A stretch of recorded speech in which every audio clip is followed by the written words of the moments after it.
ਅੱਜ ਦਾ ਸਾਡਾ ਟੌਪਿਕ ਹੈ ਫੰਕਸ਼ਨਸ ਆਫ ਮਨੀ, ਮੁੰਦਰਾ ਦੇ ਕੰਮ। ਸਭ ਤੋਂ ਪਹਿਲਾਂ ਅਸੀਂ ਦੇਖਦੇ ਹਾਂ ਕਿ ਮਨੀ ਕੀ ਹੈ। ਅੱਜ ਅਸੀਂ ਦੇਖਾਂਗੇ ਕਿ ਸਾਡੀ ਇਕੋਨਮੀ ਦੇ ਵਿੱਚ ਜਿਹੜੀ ਆਪਣੀ ਮਨੀ ਹੈ ਉਹਦੇ ਕੀ ਫੰਕਸ਼ਨਸ ਨੇ ਤੇ ਮਨੀ ਕਿਸ ਨੂੰ ਕਹਿੰਦੇ ਆ। ਤੇ ਮਨੀ ਹੈ ਜਿਹੜੀ ਉਹਦੇ ਵਿੱਚ ਮਨੀ ਦੇ ਥਰੂ ਜਿਹੜੀ ਕ੍ਰੈਡਿਟ ਕ੍ਰੀਏਸ਼ਨ ਹੈ ਬੈਂਕਸ ਦੇ ਥਰੂ, ਜਦੋਂ ਹੁਣ ਆਪਣੀ ਮਨੀ ਦੀ ਜਿਹੜੀ ਕੁਆਂਟੀਟੀ ਆ ਇਕੋਨਮੀ ਦੇ ਵਿੱਚ ਇਨਕਰੀਜ਼ ਕਰਦੇ ਨੇ ਤਾਂ ਉਹਦਾ ਸਾਡੀ ਇਕੋਨਮੀ ਤੇ ਇਫੈਕਟ ਪੈਂਦਾ ਹੈ। ਠੀਕ ਹੈ, ਤੇ ਇਨਫਲੇਸ਼ਨ ਤੇ ਡਿਫਲੇਸ਼ਨ ਦਾ ਮੇਨ ਰੀਜ਼ਨਸ ਵੀ ਜਿਹੜੀ ਮਨੀ ਦੀ ਸਪਲਾਈ ਉਹਦੇ ਵਿੱਚ ਇਨਕਰੀਜ਼ ਤੇ ਡਿਕਰੀਜ਼ ਹੋਣਾ ਹੈ। ਤੇ ਮਨੀ ਤੇ ਸਾਡੀ ਇਕੋਨਮੀ ਡਿਪੈਂਡ ਕਰਦੀ ਹੈ। ਤਾਂ ਮਨੀ ਦੇ ਸਾਡੀ ਇਕੋਨਮੀ ਦੇ ਵਿੱਚ ਕੀ ਫੰਕਸ਼ਨਸ ਨੇ ਤੇ ਕਿਸ ਤਰ੍ਹਾਂ ਜਿਹੜਾ ਕੰਜ਼ਿਊਮਰ ਹੈ ਤੇ ਪ੍ਰੋਡਿਊਸਰਸ ਹੈ ਉਹ with the help of money ਆਪਣੇ ਜਿਹੜੇ ਡਿਫਰੈਂਟ ਟਾਈਪਸ ਆਫ ਫੰਕਸ਼ਨਸ ਨੇ ਕਰਦਾ। ਤੇ ਗਵਰਨਮੈਂਟ ਦੇ ਕੀ ਫੰਕਸ਼ਨਸ ਨੇ ਮਨੀ ਨੂੰ ਲੈ ਕੇ, ਕਿਸ ਤਰ੍ਹਾਂ ਉਹ ਮਨੀ ਦੀ ਸਪਲਾਈ ਇਨਕਰੀਜ਼ ਤੇ ਡਿਕਰੀਜ਼ ਕਰ ਸਕਦਾ through the commercial banks and RBI reserve bank of India. ਤਾਂ ਸਭ ਤੋਂ ਪਹਿਲਾਂ ਅਸੀਂ ਦੇਖਦੇ ਹਾਂ ਮਨੀ, ਵਾਟ ਇਜ਼ ਮਨੀ। तो उस तो बाद देखेंगे functions of money and credit creations by the bank कि बैंक में ਜਿਹੜੇ ਉਹ ਕ੍ਰੈਡਿਟ ਕ੍ਰੀਏਸ਼ਨ ਕਿੱਦਾਂ ਕਰਦੇ ਨੇ ਤੇ ਲਿਮਿਟੇਸ਼ंस ਐਂਡ ਜੋ ਹੈ ਆਪਾਂ ਨੂੰ ਇੰਪੋਰਟੈਂਸ ਆਫ ਮਨੀ। ਠੀਕ ਹੈ, ਕੀ ਫੰਕਸ਼ਨਸ ਨੇ ਮਨੀ ਦੇ। ਸਭ ਤੋਂ ਪਹਿਲਾਂ ਦੇਖੋ ਕਿ ਮਨੀ ਹੈ ਕੀ। ਕਹਿੰਦੇ ਵਾਟ ਇਜ਼ ਮਨੀ, ਕਹਿੰਦੇ this is a question, this is a normal question. ਕਹਿੰਦੇ ਜਿਹਦਾ ਆਨਸਰ ਦੇਣਾ ਜਿਹਦਾ ਹਰ ਇੱਕ ਜਿਹੜਾ ਬੰਦਾ ਹੈ ਉਹ ਆਸਾਨੀ ਦੇ ਨਾਲ ਆਨਸਰ ਦੇ ਸਕਦਾ ਹੈ। ਜਿਵੇਂ ਆਪਾਂ ਕਹਿ ਸਕਦੇ ਕਿ ਮਨੀ ਕੀ ਹੈ, ਹਰ ਇੱਕ ਬੰਦਾ ਕਹੇਗਾ ਕਿ ਮਨੀ ਕੀ ਹੈ, ਮਨੀ ਪੈਸਾ ਹੈ। ਠੀਕ ਹੈ, ਜਿਵੇਂ ਕਿ ਆਪਾਂ ਬੋਲਦੇ ਹਾਂ ਫॉर एग्जांपल ਕਿ ਆਪਣਾ ਅੰਬਾਨੀ ਹੈ, ਅੰਬਾਨੀ ਦੇ ਕੋਲ ਕੀ ਹੈ ਅ ਲਾਟ ਆਫ ਮਨੀ ਹੈ, ਉਹਦੇ ਕੋਲ ਇੰਨੀ ਮਨੀ ਹੈ ਕਿ ਉਹ ਕਿਸੇ ਵੀ ਚੀਜ਼ ਨੂੰ ਖਰੀਦ ਸਕਦਾ ਹੈ। ਠੀਕ ਹੈ, ਤਾਂ ਆਪਾਂ ਕਹਿ ਸਕਦੇ ਹਾਂ ਵੀ ਮਨੀ ਕੀ ਡਿਸਕ੍ਰਾਈਬ ਕਰਦੀ ਹੈ ਕਿ ਰਿਚ ਐਂਡ ਪੂਅਰ ਪਰਸਨਸ, ਕਿ ਜਿਸ ਦੇ ਕੋਲ ਮਨੀ ਜ਼ਿਆਦਾ ਹੈ ਉਹ ਰਿਚ ਪਰਸਨ ਹੈ, ਜਿਸ ਦੇ ਕੋਲ ਮਨੀ ਘੱਟ ਹੈ ਉਹ ਕੀ ਹੈ ਪੂਅਰ ਪਰਸਨ ਹੈ। that in the sense money means wealth, ਤਾਂ ਆਪਾਂ ਕੀ ਕਹਿ ਸਕਦੇ ਹਾਂ ਕਿ ਮਨੀ ਕੀ ਹੈ wealth ਹੈ। that economists however use the word money in more specific sense। कहते economist ਕੀ ਕਹਿੰਦੇ ਨੇ ਕਿ ਮਨੀ ਕਿਸ ਨੂੰ ਕਿਹਾ ਜਾਏਗਾ। the cash in your wallet is money because you can use it buy an ice cream or restaurant or a shirt। ਕਹਿੰਦੇ ਜਿਹੜੀ ਮਨੀ ਤੁਹਾਡੇ ਵਾਲਟ ਦੇ ਵਿੱਚ ਹੋਏਗੀ, ਜਿਹੜਾ ਪੈਸਾ ਤੁਹਾਡੇ ਵਾਲਟ ਦੇ ਵਿੱਚ ਬਟੂਏ ਦੇ ਵਿੱਚ ਹੋਏਗਾ ਤਾਂ ਆਪਾਂ ਨੂੰ ਕੀ ਕਹਿ ਸਕਦੇ ਹਾਂ ਮਨੀ ਕਹਿ ਸਕਦੇ ਹਾਂ, ਕਿਉਂਕਿ ਉਹਦੇ ਥਰੂ ਆਪਾਂ ਕੁਝ ਵੀ ਬਾਏ ਕਰ ਸਕਦੇ ਹਾਂ, ਕਿਸੇ ਵੀ ਕਮੋਡਿਟੀ ਨੂੰ ਬਾਏ ਕਰ ਸਕਦੇ ਹਾਂ, ਕਿਸੇ ਵੀ ਰੈਸਟੋਰੈਂਟ ਨੂੰ ਬਾਏ ਕਰ ਸਕਦੇ ਹਾਂ, ਕਿਸੇ ਵੀ ਕਾਰ ਨੂੰ ਬਾਏ ਕਰ ਸਕਦੇ ਹਾਂ। ਠੀਕ ਹੈ, ਕਹਿੰਦੇ if you happen to own share or Reliance industry, ਜੇ ਤੁਹਾਡੇ ਕਿਸੇ ਰਿਲਾਇੰਸ ਇੰਡਸਟਰੀ 'ਚ ਸ਼ੇਅਰਸ ਨੇ, ਬੌਂਡਸ ਨੇ, ਤਾਂ ਉਹ ਵੀ ਤੁਹਾਡੀ ਵੈਲਥ ਦੇ ਵਿੱਚ ਕੈਲਕੂਲੇਟ ਹੋਣਗੇ, ਉਹ ਵੀ ਤੁਹਾਡੀ ਮਨੀ ਦੇ ਵਿੱਚ ਕੈਲਕੂਲੇਟ ਹੋਣਗੇ। ਜੇ ਤੁਸੀਂ ਹਾਊਸ ਲੈ ਲਈਏ, ਲੈਂਡ ਲੈ ਲਈਏ, ਕਿਸੇ ਵੀ ਤਰ੍ਹਾਂ ਦੀ ਪ੍ਰੋਪਰਟੀ ਲੈ ਲਈਏ ਤਾਂ ਉਹ ਕੀ ਹੁੰਦੀ ਹੈ ਵੈਲਥ ਹੁੰਦੀ ਹੈ, ਧਨ ਹੁੰਦੀ ਹੈ। ਠੀਕ ਹੈ, ਤਾਂ ਇਹ ਮਨੀ ਦੇ ਵਿੱਚ ਕੈਲਕੂਲੇਟ ਹੋਏਗਾ ਕਿਉਂਕਿ ਇਹ ਕੀ ਹੁੰਦੇ ਨੇ, ਇਹ ਲਿਕੁਇਡਿਟੀ ਐਸਿਡ ਹੁੰਦੇ ਨੇ, ਲਿਕੁਇਡ ਐਸਿਡ ਹੁੰਦੇ ਨੇ। ਤਾਂ ਇਹਨਾਂ ਨੂੰ ਆਪਾਂ ਕੀ ਹੈ ਈਜ਼ੀਲੀ ਮਨੀ ਦੇ ਵਿੱਚ ਕਨਵਰਟ ਕਰਾ ਸਕਦੇ ਹਾਂ, ਕਿਉਂਕਿ ਜਿਹੜੀ ਵੈਲਥ ਹੈ ਚਾਹੇ ਉਹ ਫਰਨੀਚਰ ਹੈ, ਚਾਹੇ ਗੋਲਡ ਹੈ, ਚਾਹੇ ਸਿਲਵਰ ਹੈ, ਚਾਹੇ ਹਾਊਸ ਹੈ, ਚਾਹੇ ਲੈਂਡ ਹੈ, ਉਹਦੀ ਕੁਛ ਨਾ ਕੁਛ ਵੈਲਿਊ ਆ। ਤਾਂ ਜਦੋਂ ਆਪਾਂ ਇਹਨੂੰ ਕੀ ਆ ਆਪਾਂ ਕਨਵਰਟ ਕਰਾਵਾਂਗੇ ਲਿਕੁਇਡ ਵਿੱਚ, ਮਨੀ ਦੇ ਵਿੱਚ ਕਨਵਰਟ ਕਰਵਾਵਾਂਗੇ ਤਾਂ ਕੀ ਹੋਏਗਾ, ਸਾਨੂੰ ਇਸ ਦੇ ਬਦਲੇ ਕੀ ਮਿਲੇਗਾ, ਪੈਸਾ ਮਿਲੇਗਾ। ਪਰ ਆਪਾਂ ਕਹਿ ਸਕਦੇ ਹਾਂ ਕਿ ਕਹਿੰਦੇ ਇਕੋਨੋਮਿਸਟ ਦਾ ਕੀ ਕਹਿਣਾ ਹੈ, money is that part of person's wealth that can be readily used for purchasing goods and services। in the words of money is the most liquidity financial assets। ਕਹਿੰਦੇ ਕੋਈ ਵੀ financial asset ਹੋ ਵੀ ਸਕਦਾ ਹੈ ਜਿਹੜਾ most liquid ਆ। ਠੀਕ ਹੈ, used as a medium of exchange, ਜਿਹਨੂੰ ਆਪਾਂ as a medium of exchange ਕੀ ਕਰ ਸਕਦੇ ਹਾਂ, ਵਰਤ ਸਕਦੇ ਹਾਂ as a measure of value, ਜਿਹਦੀ ਕੁਛ ਨਾ ਕੁਛ ਵੈਲਿਊ ਹੈ ਉਹ ਵੈਲਥ ਦੇ ਵਿੱਚ ਕੀ ਹੁੰਦਾ ਇਨਕਲੂਡਡ ਹੁੰਦਾ ਹੈ। ਤੇ ਉਹ ਵੈਲਥ ਨੂੰ ਕੀ ਆਪਾਂ ਸਟੋਰ ਵੀ ਕਰ ਸਕਦੇ ਹਾਂ, ਜਿਵੇਂ ਕਿ ਵੈਲਥ ਸਾਡਾ ਹਾਊਸ ਹੈ, ਸਾਡੀ ਲੈਂਡ ਹੈ, ਆਪਾਂ ਉਹਨੂੰ ਸਟੋਰ ਵੀ ਕਰ ਸਕਦੇ ਹਾਂ ਤੇ ਈਜ਼ੀਲੀ ਕਨਵਰਟ ਵੀ ਕਰ ਸਕਦੇ ਤੇ ਇਸ ਚੀਜ਼ ਦੀ ਵੈਲਿਊ ਵੀ ਹੈ। ਤਾਂ ਇਹ ਵੀ ਸਾਡੀ ਮਨੀ ਦੇ ਵਿੱਚ ਹੀ ਆਉਂਦੇ ਨੇ। ਕਹਿੰਦੇ according to R G Lipsey and K A Crystal, money acts as a medium of exchange and also serve as a store of value and a unit of accounts. ਕਹਿੰਦੇ ਮਨੀ ਕੀ ਕਰਦੀ ਆ, as a medium of exchange ਆਪਾਂ money ਨੂੰ use ਕਰਦੇ ਹਾਂ ਤੇ it is a store of value, ਆਪਾਂ ਮਨੀ ਨੂੰ ਸਟੋਰ ਕਰਕੇ ਵੀ ਰੱਖ ਸਕਦੇ ਹਾਂ, ਡਿਪੋਜ਼ਿਟ ਕਰਵਾ ਕੇ ਵੀ ਰੱਖ ਸਕਦੇ ਹਾਂ ਬੈਂਕਾਂ ਦੇ ਵਿੱਚ। ਤਾਂ ਸਭ ਤੋਂ ਪਹਿਲਾਂ ਆਪਾਂ ਦੇਖਦੇ ਹਾਂ ਡਿਸਟਿੰਕਸ਼ਨ ਕਰੈਕਟਰਿਸਟਿਕਸ ਆਫ ਮਨੀ, ਕਿ ਆਪਣੀਆਂ ਮਨੀ ਦੀ ਕੀ ਕਰੈਕਟਰਿਸਟਿਕਸ ਨੇ, ਕੀ ਫੀਚਰਸ ਨੇ ਕਿ ਆਪਣੇ ਮਨੀ ਦੇ। ਤਾਂ ਕਿੱਦਾਂ ਕਹਿ ਸਕਦੇ ਕਿ ਮਨੀ ਕਿੱਦਾਂ ਦੀ ਆ, first is a liquidity assets. ਕਹਿੰਦੇ money is the most liquidity assets. ਕਹਿੰਦੇ ਮਨੀ ਇੱਕ ਲਿਕੁਇਡਿਟੀ ਐਸਿਡ ਹੈ ਜਿਹਨੂੰ ਆਪਾਂ ਕੀ ਕਰ ਸਕਦੇ ਈਜ਼ੀਲੀ ਐਕਸਚੇਂਜ ਕਰ ਸਕਦੇ ਹਾਂ, ਕਿਹਦੇ ਬਦਲੇ ਗੁੱਡਸ ਐਂਡ ਸਰਵਿਸਿਜ਼। ਕਹਿੰਦੇ ਮਨੀ ਦੇ ਬਦਲੇ ਆਪਾਂ ਗੁੱਡਸ ਐਂਡ ਸਰਵਿਸਿਜ਼ ਨੂੰ ਲੈ ਸਕਦੇ ਹਾਂ, ਕਹਿੰਦੇ ਕਿਸੇ ਵੀ ਟਾਈਪ ਤੇ। ਠੀਕ ਹੈ, ਤਾਂ ਇਹਦੇ ਥਰੂ ਕਹਿੰਦੇ ਮਨੀ ਦੇ ਵਿੱਚ ਕੋਈ ਵੀ ਲਾਸ ਜਾਂ ਕਿਸੇ ਵੀ ਟਾਈਮ ਲਾਸ ਨਹੀਂ ਹੋਏਗਾ ਮਨੀ ਦੀ ਵੈਲਿਊ ਦੇ ਵਿੱਚ, ਮਨੀ ਦੀ ਵੈਲਿਊ ਉਨੀ ਹੀ ਰਹੇਗੀ। ਕਹਿੰਦੇ money can quickly and inexpensively convert into goods and services.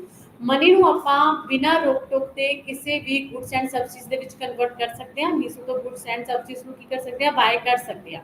And no transaction caste, ਕਿਸੇ ਵੀ ਤਰ੍ਹਾਂ ਦੀ ਕਹਿੰਦੇ ਮਨੀ ਜਦੋਂ ਆਪਣੇ ਹੱਥ ਦੇ ਵਿੱਚ ਹੈ ਤਾਂ ਉਹਦੇ ਥਰੂ ਆਪਾਂ ਨੇ ਕੋਈ ਗੁੱਡ ਨੂੰ ਬਾਏ ਕਰਨਾ ਹੈ ਤਾਂ ਉਹਦੇ ਕੋਈ ਵੀ ਟਰਾਂਸਪੋਰਟ ਕਾਸਟ ਨਹੀਂ ਆਏਗੀ। It's traded for practically anything else, ਕਹਿੰਦੇ ਇਹਦੇ ਥਰੂ ਆਪਾਂ ਕਿਸੇ ਵੀ ਚੀਜ਼ ਨੂੰ ਬਾਏ ਕਰ ਸਕਦੇ ਹਾਂ। ਸੈਕੰਡ ਇਜ਼ ਅ ਜਨਰਲ ਅਸੈਪਟੇਬਿਲਿਟੀ, ਕਹਿੰਦੇ ਮਨੀ ਕੀ ਆ, ਇਹ ਜਨਰਲ ਅਸੈਪਟੇਬਲ ਹੈ। ਕਹਿੰਦੇ ਹਰ ਇੱਕ ਪਰਸਨ ਕਹਿੰਦੇ ਕੀ ਆ ਮਨੀ ਨੂੰ ਅਸੈਪਟ ਕਰਦਾ, ਕਹਿੰਦੇ without any doubt and hesitation. ਜਦੋਂ ਆਪਾਂ ਨੇ ਕਿਸੇ ਵੀ ਚੀਜ਼ ਨੂੰ ਸੇਲ ਕਰਨਾ ਹੈ ਤਾਂ ਆਪਾਂ ਨੂੰ ਜੇ ਕੋਈ ਮਨੀ ਦੇਗਾ ਤਾਂ ਆਪਾਂ ਨੂੰ ਅਸੈਪਟ ਕਰਾਂਗੇ, ਕਿਉਂਕਿ ਮਨੀ ਇਜ਼ ਅਸੈਪਟੇਬਲਸ। ਕਹਿੰਦੇ ਕਿਉਂ ਆ, ਕਹਿੰਦੇ ਜਿੰਨੀਆਂ ਵੀ ਜਿਹੜੀਆਂ ਡੈਪ ਪੇਮੈਂਟਸ ਨੇ ਐਂਡ ਜੋ ਵੀ ਆਪਣੇ ਅਦਰ ਟ੍ਰਾਂਜੈਕਸ਼ਨਸ ਨੇ ਉਹ ਕਿਹਦੇ ਥਰੂ ਕੀਤੇ ਜਾਂਦੀਆਂ ਨੇ, ਇਸੇ ਕਾਰਨ ਕਰਕੇ ਮਨੀ ਦੇ ਥਰੂ ਕੀਤੀਆਂ ਜਾਂਦੀਆਂ। ਵੋਲੰਟਰੀ ਅਸੈਪਟੇਬਿਲਿਟੀ, ਕਹਿੰਦੇ ਵੋਲੰਟਰੀ ਅਸੈਪਟੇਬਿਲਿਟੀ ਆ ਕੋਈ ਵੀ ਕਹਿੰਦੇ ਪਰਸਨਸ, ਕਹਿੰਦੇ ਮੋਸਟ ਇੰਪੋਰਟੈਂਟ ਫੀਚਰ ਹੈ ਪੀਪਲਸ ਕੈਨ ਐਗਰੀ ਹੁੰਦਾ, ਕਹਿੰਦੇ ਆਪਣੇ ਆਪ ਅਗਰ ਉਹਨੂੰ ਮਨੀ ਚਾਹੀਦੀ ਹੈ ਤਾਂ ਉਹ ਮਨੀ ਨੂੰ ਅਸੈਪਟ ਕਰ ਸਕਦਾ, ਅਗਰ ਉਹਨੂੰ ਮਨੀ ਨਹੀਂ ਚਾਹੀਦੀ ਤਾਂ ਉਹ ਮਨੀ ਨੂੰ ਇਗਨੋਰ ਵੀ ਕਰ ਸਕਦਾ ਹੈ। ਇਹ ਵੋਲੰਟਰੀ ਹੈ ਜੋ ਅਸੈਪਟੇਬਿਲਿਟੀ ਹੈ। medium of exchange, ਕਹਿੰਦੇ money serves as a medium of exchange between the goods and services। ਕਹਿੰਦੇ money exchange ਦਾ ਕੰਮ ਕਰਦੀ ਹੈ ਜਿਹਦੇ ਥਰੂ ਕਹਿੰਦੇ ਡਿਫਰੈਂਟ ਪਰਸਨਸ ਨੇ ਜਿਹੜੇ ਉਹ goods and services ਨੂੰ ਕੀ ਕਰ ਸਕਦੇ ਨੇ, buy and sale ਕਰ ਸਕਦੇ ਨੇ। means and not an end, ਕਹਿੰਦੇ money is useful to use in a indirect way। indirect way ਦੇ ਨਾਲ ਵੀ ਮਨੀ ਯੂਜ਼ ਕੀਤੀ ਜਾਂਦੀ ਹੈ ਕਿਉਂਕਿ ਮਨੀ ਦੇ ਥਰੂ ਕਹਿੰਦੇ ਕੀ ਕਰਦੇ ਆ, ਗੁੱਡਸ ਐਂਡ ਸਰਵਿਸਿਜ਼ ਤਾਂ ਆਪਾਂ ਬਾਏ ਕਰਦੇ ਹਾਂ। ਉਸ ਤੋਂ ਇਲਾਵਾ ਸ਼ੇਅਰ ਐਂਡ ਬੌਂਡਸ ਐਂਡ ਜਿਹੜੇ ਡਿਮਾਂਡ ਡਿਪੋਜ਼ਿਟਸ ਨੇ ਉਹ ਵੀ ਮਨੀ ਦੇ ਥਰੂ ਹੀ ਕੀ ਕੀਤੇ ਜਾਂਦੇ ਨੇ, ਕਰਵਾਏ ਜਾਂਦੇ ਨੇ। And standards of deferred payments ਦੇ ਵਿੱਚ ਕੀ ਆ ਜਾਂਦਾ ਕਿ ਜੋ ਵੀ ਆਪਾਂ ਨੇ ਪੇਮੈਂਟਸ ਕਰਨੀਆਂ ਨੇ, ਜਿਵੇਂ ਕਿ ਲੋਨਸ ਵਗੈਰਾ ਟ੍ਰਾਂਜੈਕਸ਼ਨਸ ਵਗੈਰਾ ਕਰਨੀਆਂ ਨੇ ਤਾਂ ਆਪਾਂ ਮਨੀ ਦੇ ਥਰੂ ਹੀ ਕਰ ਸਕਦੇ ਹਾਂ। Unit of account, money is a unit of account, ਕਿ ਮਨੀ ਦੇ ਵਿੱਚ ਇੱਕ ਉਹ ਅਕਾਊਂਟ ਹੈ ਜਿਹਦੇ ਵਿੱਚ ਆਪਾਂ ਕੀ ਆ ਵੈਲਿਊ ਨੂੰ ਸਟੋਰ ਕਰਦੇ ਜਾਂਦੇ ਹਾਂ, ਮਨੀ ਨੂੰ ਸਟੋਰ ਕਰਕੇ ਰੱਖ ਸਕਦੇ ਹਾਂ। ਠੀਕ ਹੈ, and store of value, money ਨੂੰ ਸਟੋਰ ਕੀਤਾ ਜਾ ਸਕਦਾ ਹੈ। ਠੀਕ ਹੈ, this is the objectives and features of money। And next is ਕਹਿੰਦੇ evaluation of money and its forms, ਕਹਿੰਦੇ ਮਨੀ ਸਾਨੂੰ ਕਿਹੜੀ ਕਿਹੜੀ ਫਾਰਮਸ ਦੇ ਵਿੱਚ ਮਿਲਦੀ ਆ। First is the commodity forms, measures ਕਿੱਦਾਂ ਕਰ ਸਕਦੇ ਹਾਂ ਮਨੀ ਦੀ ਸਪਲਾਈ ਨੂੰ ਆਪਾਂ, ਕਹਿੰਦੇ ਮਨੀ ਦੀ ਫਾਰਮ ਦੇ ਵਿੱਚ ਕਮੋਡਿਟੀ ਮਨੀ ਦੇ ਵਿੱਚ ਮਿਲਦੀ ਆ। ਕਹਿੰਦੇ ਆਪਾਂ ਕਿਸੇ ਵੀ ਕਮੋਡਿਟੀ ਨੂੰ ਆਪਾਂ ਮਨੀ ਬੋਲ ਸਕਦੇ ਹਾਂ ਜਿਹਦੇ ਵਿੱਚ ਕਹਿੰਦੀ ਕੋਈ ਨਾ ਕੋਈ ਵੈਲਿਊ ਹੁੰਦੀ ਆ। ਜਿਵੇਂ ਕਿ ਤੁਸੀਂ ਪਹਿਲਾਂ ਦੇਖਿਆ ਹੋਣਾ ਕਿ ਜਦੋਂ ਸੈਕਿੰਡ ਵਾਰ ਹੋਈ ਸੀਗੀ ਆਪਣੀ ਤਾਂ ਸਿਗਰਟ ਨੂੰ ਵੀ ਅਸੀਂ ਐਜ਼ ਏ ਮਨੀ ਯੂਜ਼ ਕਰਦੇ ਸੀ। ਤਾਂ ਸਿਗਰਟ ਦੇ ਬਦਲੇ ਵੀ ਆਪਾਂ ਕੀ ਸੀਗੀਆਂ ਜਿਹੜੀਆਂ ਗੁੱਡਸ ਨੂੰ ਐਕਸਚੇਂਜ ਕਰਦੇ ਸੀਗੇ। ਜਦੋਂ ਵਾਟਰ ਸਿਸਟਮ ਹੁੰਦਾ ਸੀ ਆਪਾਂ ਗੁੱਡਸ ਦੇ ਬਦਲੇ ਗੁੱਡਸ ਨੂੰ ਕੀ ਕਰਦੇ ਸੀ, ਐਕਸਚੇਂਜ ਕਰਦੇ ਸੀ। ਉਸ ਤੋਂ ਬਾਅਦ ਆਈ ਆਪਣੀ ਮੈਟੈਲਿਕ ਮਨੀ। ਮੈਟੈਲਿਕ ਮਨੀ ਦੇ ਵਿੱਚ ਤੁਹਾਨੂੰ ਪਤਾ ਹੀ ਹੈ ਜੋ ਮੈਟਲ ਦੀਆਂ ਆਪਣੀਆਂ ਧਾਤਾਂ ਨੇ, ਗੋਲਡ ਸਿਲਵਰ ਹੋ ਗਿਆ, ਮੈਟਲ ਹੋ ਗਿਆ, ਉਹਨਾਂ ਦੇ ਥਰੂ ਕਹਿੰਦੇ ਜਿਹੜੇ ਐਸਿਡਸ ਨੇ ਬਣੇ ਹੁੰਦੇ ਨੇ। ਠੀਕ ਹੈ, ਉਹ ਧਾਤਾਂ ਨੂੰ ਆਪਾਂ ਯੂਜ਼ ਕਰਦੇ ਸੀਗੇ ਗੁੱਡਸ ਦੀ ਐਕਸਚੇਂਜ ਕਰਨ ਦੇ ਲਈ। ਕਹਿੰਦੇ ਤੇ ਇਹਦੇ ਵਿੱਚ ਮੋਰ ਡਾਈਵਰਸ ਡਿਵਿਜ਼ੀਬਿਲਿਟੀ ਐਂਡ ਕਹਿੰਦੇ ਇਹਨਾਂ ਦੇ ਵਿੱਚ ਡਿਊਰੇਬਿਲਿਟੀ ਹੁੰਦੀ ਸੀ ਕਿਉਂਕਿ ਇਹ ਧਾਤਾਂ ਨੇ ਜਿਹੜੀਆਂ ਖਰਾਬ ਨਹੀਂ ਸੀ ਹੁੰਦੀਆਂ ਤੇ ਇਹਨਾਂ ਦੀ ਜਿਹੜੀ ਵੈਲਿਊ ਸੀ ਉਹ ਵੀ ਨਹੀਂ ਸੀ ਘਟਦੀ। ਠੀਕ ਹੈ, ਤੇ ਲੰਬੇ ਸਮੇਂ ਤੱਕ ਆਪਾਂ ਇਹਨਾਂ ਨੂੰ ਸਟੋਰ ਕਰਕੇ ਵੀ ਕੀ ਕਰਦੇ ਸੀ, ਰੱਖ ਸਕਦੇ ਸੀ। ਤਾਂ ਇਹਨਾਂ ਦੀ ਵੈਲਿਊ ਤੁਸੀਂ ਦੇਖ ਸਕਦੇ ਹੋ ਕਿ ਗੋਲਡ ਤੇ ਸਿਲਵਰ ਦੀ ਹੁਣ ਤੱਕ ਕੀ ਹੁੰਦੀ ਜਾ ਰਹੀ ਹੈ, ਇਨਕਰੀਜ਼ ਹੁੰਦੀ ਜਾ ਰਹੀ ਹੈ। ਕਹਿੰਦੇ ਪਹਿਲਾਂ ਇਹਨਾਂ ਦੀ ਕੀ ਹੁੰਦੀ ਸੀਗੀ, ਜਿਹੜੀ ਫੇਸ ਵੈਲਿਊ ਸੀਗੀ ਕਹਿੰਦੇ ਉਹ ਹੁਣ ਇਹਨਾਂ ਦੀ present modern time face value ਕੀ ਆ, ਘੱਟ ਹੈ। ਲੇਕਿਨ ਕਹਿੰਦੇ ਪੁਰਾਣੇ ਸਮੇਂ ਦੇ ਵਿੱਚ ਜਿਹੜੀ ਇਹਨਾਂ ਦੀ ਐਕਚੁਅਲ ਵੈਲਿਊ ਸੀਗੀ, ਜਿਵੇਂ ਕਿ ਉਹ ਧਾਤ ਜਿੰਨੇ ਗ੍ਰਾਮਸ ਦੀ ਬਣੀ ਹੁੰਦੀ ਹੈ, ਚਾਹੇ ਆਪਣਾ ਸਿਲਵਰ ਹੈ ਚਾਹੇ ਗੋਲਡ ਹੈ, ਉਹਦੀ ਵੈਲਿਊ ਉਨੀ ਹੀ ਹੁੰਦੀ ਸੀ, ਚਾਹੇ ਮੈਟਲ ਲੈ ਲਓ। ਲੇਕਿਨ ਹੁਣ ਕੀ ਹੈ, ਪੇਪਰ ਮਨੀ ਆ ਗਈ, ਕੁਆਇਨਸ ਆ ਗਏ, ਉਹਦੀ ਜਿਹੜੀ ਵੈਲਿਊ ਹੈ ਉਹ ਘੱਟ ਹੁੰਦੀ ਹੈ ਲੇਕਿਨ ਫੇਸ ਵੈਲਿਊ ਜ਼ਿਆਦਾ ਹੁੰਦੀ ਹੈ। ਜੋ ਉੱਪਰ ਉਹਨਾਂ ਨੇ ਮਾਰਕ ਕੀਤਾ ਹੁੰਦਾ ਕਿ 10 rupees, 20 rupees, 100 rupees and 2000 rupees ਨੇ। ਠੀਕ ਹੈ, ਐਂਡ ਉਸ ਤੋਂ ਬਾਅਦ ਪੇਪਰ ਮਨੀ ਆ ਗਈ, ਮਾਡਰਨ ਕਰੰਸੀ ਦੇ ਵਿੱਚ ਪੇਪਰ ਮਨੀ, ਜਿਹਦੇ ਵਿੱਚ ਕਹਿੰਦੇ ਪੇਪਰਸ ਨੂੰ ਯੂਜ਼ ਕੀਤਾ ਜਾਂਦਾ ਹੈ। ਤੇ ਕਹਿੰਦੇ ਜਿਹੜੇ ਪੇਪਰਸ ਹੁੰਦੇ ਨੇ ਉਹਨਾਂ ਦੀ ਕੁਆਲਿਟੀ ਹੈ ਜੋ ਉਹ ਸੇਮ ਹੁੰਦੀ ਆ, ਹੋਮੋਜੀਨੀਅਸ ਹੁੰਦੀ ਆ ਤੇ ਡਿਫਰੈਂਸ। ਠੀਕ ਹੈ, ਆਪਣੇ ਜਿਹੜੇ ਆਰਬੀ ਨੇ ਉਹ ਪੇਪਰ ਮਨੀ ਨੂੰ ਕੀ ਕਰਦੇ ਨੇ, ਕਰੰਸੀ ਨੂੰ ਇਸ਼ੂ ਕਰਦੇ ਨੇ, ਪੇਪਰ ਮਨੀ ਐਂਡ ਕੁਆਇਨਸ ਨੂੰ ਇਸ਼ੂ ਕਰਦੇ ਨੇ। ਆਰਬੀਆਈ ਦੇ ਅੰਡਰ ਹੀ ਕਹਿੰਦੇ ਰਿਜ਼ਰਵ ਬੈਂਕ ਆਫ ਇੰਡੀਆ ਹੈ ਜੋ ਪੇਪਰ ਮਨੀ ਨੂੰ ਕੀ ਕਰਦਾ, ਇਸ਼ੂ ਕਰਦਾ ਹੈ। ਠੀਕ ਹੈ, ਨਿਊ ਕਰੰਸੀ ਨੂੰ ਇਸ਼ੂ ਕਰਦਾ ਹੈ। ਅੱਗੇ ਹੈ ਤੁਹਾਡਾ the concept of near money and financial assets. The concept of near money ਕਹਿੰਦੇ there is a difference between real asset and financial assets. Real assets ਕੀ ਹੁੰਦੇ ਨੇ, ਜਿਨ੍ਹਾਂ ਦੀ ਕੋਈ ਨਾ ਕੋਈ ਵੈਲਿਊ ਹੈ, ਜੋ ਕਮੋਡਿਟੀ ਮਨੀ ਦੇ ਵਿੱਚ ਆ ਜਾਂਦੇ ਨੇ। ਜਿਵੇਂ ਕਿ ਰੀਅਲ ਐਸਿਡਸ ਹੋ ਗਏ ਫਿਜ਼ੀਕਲ ਐਸਿਡਸ, ਜਿਹਦੇ ਵਿੱਚ ਕੀ ਆ ਜਾਂਦੇ ਨੇ ਫਿਜ਼ੀਕਲ ਐਸਿਡਸ ਦੇ ਵਿੱਚ, ਜਿਵੇਂ ਕਿ ਆਪਣਾ ਹਾਊਸ ਆ ਗਿਆ। ਠੀਕ ਹੈ, ਐਂਡ ਮਸ਼ੀਨਸ ਆ ਗਈਆਂ, ਲੈਂਡ ਆ ਗਿਆ, ਮੈਟਲਸ ਆ ਗਿਆ, this is a real asset. And financial assets refers to claimed on physical wealth ਆ ਜਾਂਦੀ ਹੈ ਇਹਦੇ ਵਿੱਚ, ਜਿਵੇਂ ਕਿ ਕੁਆਇਨਸ ਆ ਗਈ, ਕਰੰਸੀ ਆ ਗਈ, डिमांड डिपॉजिट्स आ गए, टाइम डिपॉजिट्स थ्रू बैंक्स आ गए, कॉइन्स आ गए, नोट्स आ गए, ठीक है। ये सारे इन्हां नूं की किया जांदा, मनी किया जांदा है। This is a financial assets. कहते टू टाइप्स के ਜਿਹੜੇ ਐਸੈਟਸ ਨੇ ਹੁੰਦੇ ਨੇ, ਤੇ ਉਸ ਤੋਂ ਬਾਅਦ assets are treated as a near money. ਕਿਹੜੇ ਕਿਹੜੇ ਜਿਹੜੇ ਐਸੈਟਸ ਨੇ ਜਿਹਨਾਂ ਨੂੰ ਨੀਅਰ ਮਨੀ ਕਿਹਾ ਜਾਂਦਾ, ਇਹਦੇ ਵਿੱਚ ਕਿਸ ਤਰ੍ਹਾਂ ਦੇ ਐਸੈਟਸ ਆਉਂਦੇ ਨੇ? ਟਾਈਮ ਔਨ ਫਿਕਸਡ ਡਿਪੋਜ਼ਿਟਸ, ਕਹਿੰਦੇ ਜਿਹੜੇ ਫਿਕਸ ਟਾਈਮ ਪੀਰੀਅਡਸ ਦੇ ਲਈ ਆਪਾਂ ਡਿਪੋਜ਼ਿਟ ਕਰਵਾਉਂਦੇ ਆ। Bill of exchange, treasury bills, bonds ਆ ਗਏ, ਸ਼ੇਅਰਸ ਆ ਗਏ ਜੋ ਲਿਕੁਇਡ ਹੁੰਦੇ ਨੇ, ਜਿਹਨਾਂ ਨੂੰ ਆਪਾਂ ਈਜ਼ੀਲੀ ਮੂਵ ਕਰ ਸਕਦੇ ਹਾਂ, ਕਿਹਦੇ ਵਿੱਚ? ਮਨੀ ਦੇ ਵਿੱਚ ਕਨਵਰਟ ਕਰਵਾ ਸਕਦੇ ਹਾਂ ਓਪਨ ਮਾਰਕੀਟ ਦੇ ਵਿੱਚ ਸੇਲ ਐਂਡ ਪਰਚੇਸ ਦੇ through. Policies of insurance companies and units ਆ ਗਏ, ਠੀਕ ਹੈ। ਤੇ ਉਸ ਤੋਂ ਬਾਅਦ ਤੁਹਾਡਾ ਉਹਦਾ ਜਿਵੇਂ ਕਿ ਡੈਫੀਨੇਸ਼ਨਸ ਆਫ ਮਨੀ, ਜਿਵੇਂ ਕਿ ਤੁਸੀਂ ਦੇਖ ਸਕਦੇ ਹੋ ਡੈਫੀਨੇਸ਼ਨਸ ਆਫ ਮਨੀ ਕੀ ਕਿਹਾ ਜਾਂਦਾ ਹੈ ਮਨੀ ਨੂੰ? Money is defined as anything acceptable in payments of goods and services of a settlement of debt. ਕਹਿੰਦੇ ਕਿਸੇ ਵੀ ਚੀਜ਼ ਨੂੰ ਮਨੀ ਆਪਾਂ ਕਹਿ ਸਕਦੇ ਹਾਂ ਜਿਹਦੇ ਥਰੂ ਆਪਾਂ ਗੁड्स ਤੇ ਸਰਵਿਸਿਜ਼ ਨੂੰ ਐਕਸਚੇਂਜ ਕਰ ਸਕਦੇ ਹਾਂ, ਗੁड्स ਐਂਡ ਸਰਵਿਸਿਜ਼ ਨੂੰ ਬਾਏ ਕਰ ਸਕਦੇ ਹਾਂ। ਕਹਿੰਦੇ money is defined as anything, money ਕਿਸੇ ਵੀ ਚੀਜ਼ ਨੂੰ ਆਪਾਂ ਕਹਿ ਸਕਦੇ ਹਾਂ ਵਿਚ ਪਰਫਾਰਮਸ, ਜਿਹੜਾ ਕਿਹੜਾ ਕੰਮ ਕਰਦੀ ਹੈ? ਫੰਕਸ਼ਨਸ ਆਫ ਮਨੀ, ਜਿਹੜਾ ਮਨੀ ਦਾ ਕੰਮ ਕਰ ਸਕਦੀ ਹੈ। Medium of exchange, measure of value and store of value, ਜਿਹੜੇ ਤਿੰਨੇ ਕੰਮ ਕਰਦੀ ਆ। Medium of exchange, store of value and measure of value. ਤਾਂ ਤੁਸੀਂ ਇੱਥੇ ਦੇਖ ਸਕਦੇ ਹੋ money, measure of money supply. ਕਹਿੰਦੇ ਜਿਹੜੀ ਆਪਣੀ ਮਨੀ ਹੈ ਉਹਦੇ ਕਨਸੈਪਟ ਨੂੰ ਜਾਣਨ ਦੇ ਲਈ ਜਿਹੜੇ 4 ਕਨਸੈਪਟਸ ਨੇ ਉਹਨਾਂ ਨੂੰ ਜਾਣਨਾ ਜ਼ਰੂਰੀ ਹੈ। ਇੱਥੇ ਡਿਫਰੈਂਟ ਜਿਹੜੇ ਇਕੋਨੋਮਿਸਟ ਨੇ ਉਹਨਾਂ ਨੇ ਮਨੀ ਦੀਆਂ ਡਿਫਰੈਂਟ ਜਿਹੜੀਆਂ ਡੈਫੀਨੇਸ਼ਨਸ ਨੇ ਉਹ ਦਿੱਤੀਆਂ ਨੇ। ਸਭ ਤੋਂ ਪਹਿਲਾਂ ਕਨਵੈਨਸ਼ਨ ਅਪਰੋਚ ਆਫ ਮਨੀ ਆ, ਬਾਅਦ ਦੇ ਵਿੱਚ ਸ਼ਿਕਾਗੋ ਅਪਰੋਚ, ਐਂਡ ਉਸ ਤੋਂ ਬਾਅਦ ਗੁਰਲੇ ਸ਼ਾਹ approach and central bank or Radcliffe approach ਹੈ। ਤਾਂ ਤੁਸੀਂ ਇੱਥੇ ਵੀ ਦੇਖ ਸਕਦੇ ਹੋ ਕਿ ਜਿਹੜੀ ਆਪਣੀ ਕਨਵੈਨਸ਼ਨਲ ਅਪਰੋਚ ਹੈ, first is the conventional approach ਨੂੰ ਆਪਾਂ M1 ਦੇ ਨਾਲ ਵੀ ਡਿਨੋਟ ਕਰ ਸਕਦੇ ਹਾਂ। ਤਾਂ conventional approach money is defined on the basis of its function as medium of exchange, measure of value and store of value. ਕਹਿੰਦੇ ਇਹਦੇ ਵਿੱਚ ਮਨੀ ਉਸ ਚੀਜ਼ ਨੂੰ ਕਿਹਾ ਜਾਂਦਾ ਜਿਹਦੇ ਥਰੂ ਆਪਾਂ ਕੀ ਕਰ ਸਕਦੇ ਹਾਂ? ਆਪਾਂ ਕਿਸੇ ਵੀ ਜਿਹੜਾ ਕਿਹੜਾ ਕੰਮ ਕਰਦੀ ਹੈ? ਇੱਕ ਤਾਂ ਐਕਸਚੇਂਜ ਦਾ ਕੰਮ ਕਰਦੀ ਹੈ between the goods and services, second values ਨੂੰ ਸਟੋਰ ਕਰਦੀ ਹੈ ਜਿਹਨੂੰ ਆਪਾਂ ਸਟੋਰ ਕਰਕੇ ਰੱਖ ਸਕਦੇ ਹਾਂ, ਐਂਡ ਥਰਡ ਇਜ਼ ਜਿਹੜਾ ਕਹਿੰਦੇ ਮੇਜਰ ਆਫ ਵੈਲਿਊ, ਜਿਹਨੂੰ ਮਾਪਿਆ ਜਾ ਸਕਦਾ ਹੈ। ਕਹਿੰਦੇ money is defined by its function, anything is money which is used as money, ਠੀਕ ਹੈ। ਤਾਂ ਇਹਦੇ ਵਿੱਚ ਕੀ ਆ ਜਾਏਗਾ? M1 ਜਿਵੇਂ ਕਿ ਤੁਸੀਂ ਲਿਖਿਆ ਹੋਇਆ ਕਿ ਮਨੀ ਸ਼ਿਕਾਗੋ ਦੇ ਅਕੋਰਡਿੰਗ, ਕਹਿੰਦੇ ਇਹਦੇ ਵਿੱਚ ਕੀ ਹੁੰਦਾ? Money is equal to notes plus coins plus demand deposit. ਜਿਵੇਂ ਕਿ ਤੁਸੀਂ ਦੇਖ ਸਕਦੇ ਹੋ CU plus DD plus OD। M1 किस इक्वल है?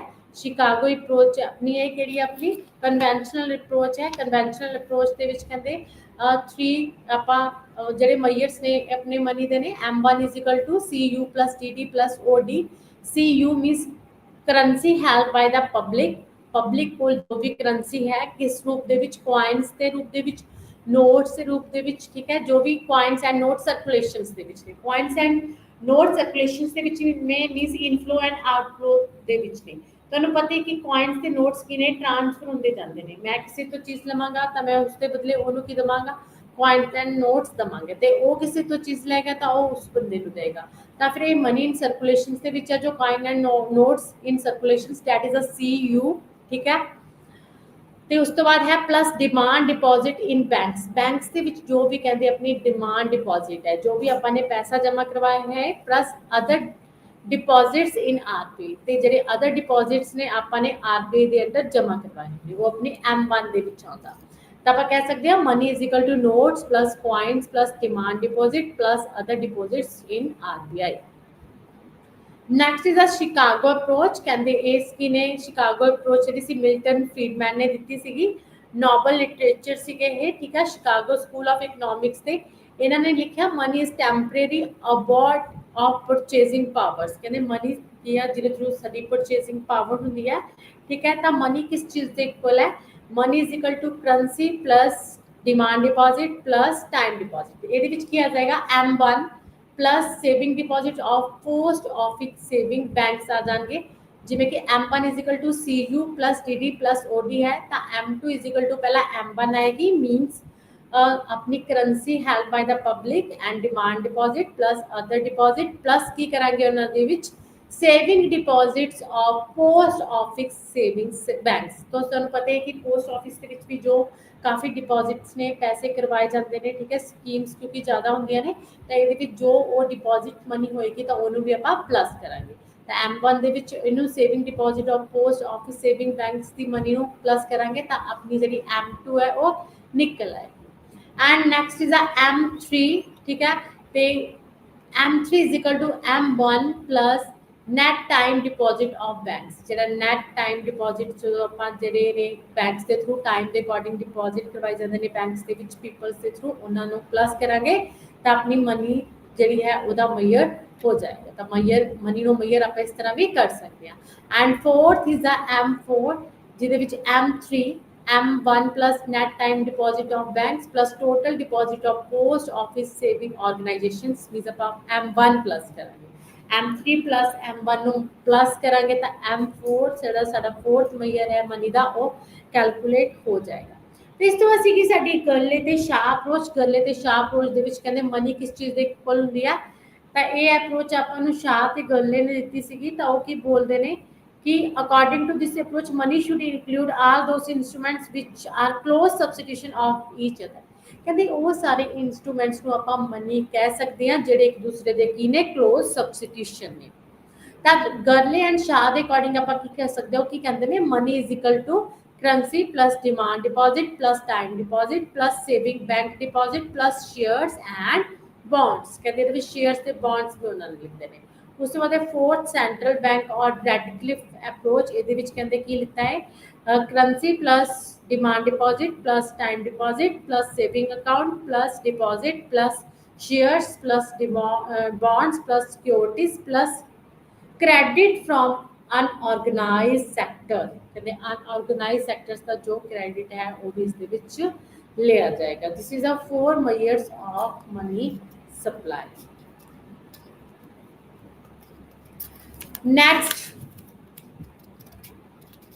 Reserve money. रिजर्व मनी तुसी बोल सकते हो कैश रिजर्व रेशो होंगी एक अपनी। कैश रिजर्व रेशो की होंगी है जो अपने RBI फिक्स करता ਤਾਂ ਕਮਰਸ਼ੀਅਲ ਬੈਂਕਸ ਨੂੰ ਕਹਿੰਦੇ ਉਹ ਮਨੀ ਆਪਣੇ ਕੋਲ ਰੱਖ ਕੇ ਕਹਿੰਦੇ ਜੋ ਵੀ ਡਿਮਾਂਡ ਡਿਪੋਜ਼ਿਟ ਉਹਨਾਂ ਦੇ ਕੋਲ ਹੁੰਦੀ ਹੈ, ਜੋ ਵੀ ਕਹਿੰਦੇ ਪੈਸਾ ਪੀਪਲ ਸੇ ਡਿਪੋਜ਼ਿਟ ਕਰਵਾਇਆ ਜਾਂਦਾ ਹੈ ਉਹਦੇ ਵਿੱਚੋਂ ਕੁਝ ਮਨੀ ਕੀ ਕਰਦੇ ਨੇ ਆਪਣੇ ਦੇ ਕੋਲ ਰੱਖ ਲੈਂਦੇ ਨੇ ਤੇ ਉਸ ਤੋਂ ਬਾਅਦ ਜੋ ਮਨੀ ਬਚਦੀ ਹੈ ਬੈਂਕਸ ਨੂੰ ਕੀ ਕਰਦੇ ਨੇ ਕ੍ਰੈਡਿਟ ਦੇ ਲਈ ਦੇ ਦਿੰਦੇ ਨੇ। ਤਾਂ ਰਿਜ਼ਰਵ ਮਨੀ ਹੁੰਦੀ ਹੈ ਜਿਹੜੀ ਕਹਿੰਦੇ RBI ਨੂੰ ਵੀ ਆਪਣੇ ਕੋਲ ਰਿਜ਼ਰਵ ਰੱਖਣੀ ਪੈਂਦੀ ਹੈ ਕਮਰਸ਼ੀਅਲ ਬੈਂਕਸ ਦੀ, ਐਂਡ ਜਿਹੜੇ ਕਮਰਸ਼ੀਅਲ ਬੈਂਕਸ ਨੂੰ ਵੀ ਆਪਣੇ ਕੋਲ ਕੀ ਕਰਨੀ ਪੈਂਦੀ ਆ, ਰਿਜ਼ਰਵ ਰੱਖਣੀ ਪੈਂਦੀ ਹੈ। ਤਾਂ MO is a reserve money ਕਹਿੰਦੇ ਇਕੁਅਲ ਟੂ ਕੀ ਹੁੰਦੀ ਹੈ, currency in circulation.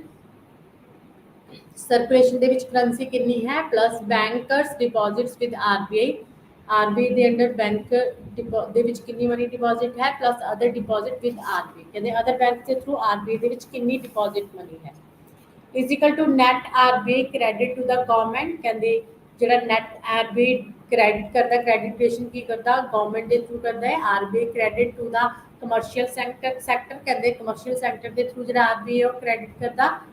and RBI claims on banks plus RBI net foreign assets government currencies liabilities to the public minus RBI's net non monetary liabilities। ਕਹਿੰਦੇ ਇਸ ਤਰ੍ਹਾਂ ਜਿਹੜੀ ਆਪਣੀ reserve money ਆਪਾਂ ਕੀ ਕਰ ਸਕਦੇ ਹਾਂ ਕੈਲਕੂਲੇਟ ਕਰ ਸਕਦੇ ਹਾਂ। ਜਿਹੜੀ ਰਿਜ਼ਰਵ ਮਨੀ ਉਹਦੇ ਵਿੱਚ ਹੁੰਦੀ ਇੱਕ ਤਾਂ ਕੈਸ਼ ਰਿਜ਼ਰਵ ਦੇਖੋ ਇੱਕ ਲਿਕੁਇਡਿਟੀ ਪ੍ਰੈਫਰੈਂਸ ਰੇਸ਼ੋ, ਠੀਕ ਹੈ, LR ਹੁੰਦੀ ਹੈ ਇੱਕ ਆਪਣੀ, ਇੱਕ ਹੁੰਦੀ ਆ ਕੈਸ਼ ਰਿਜ਼ਰਵ ਰੇਸ਼ੋ CRR।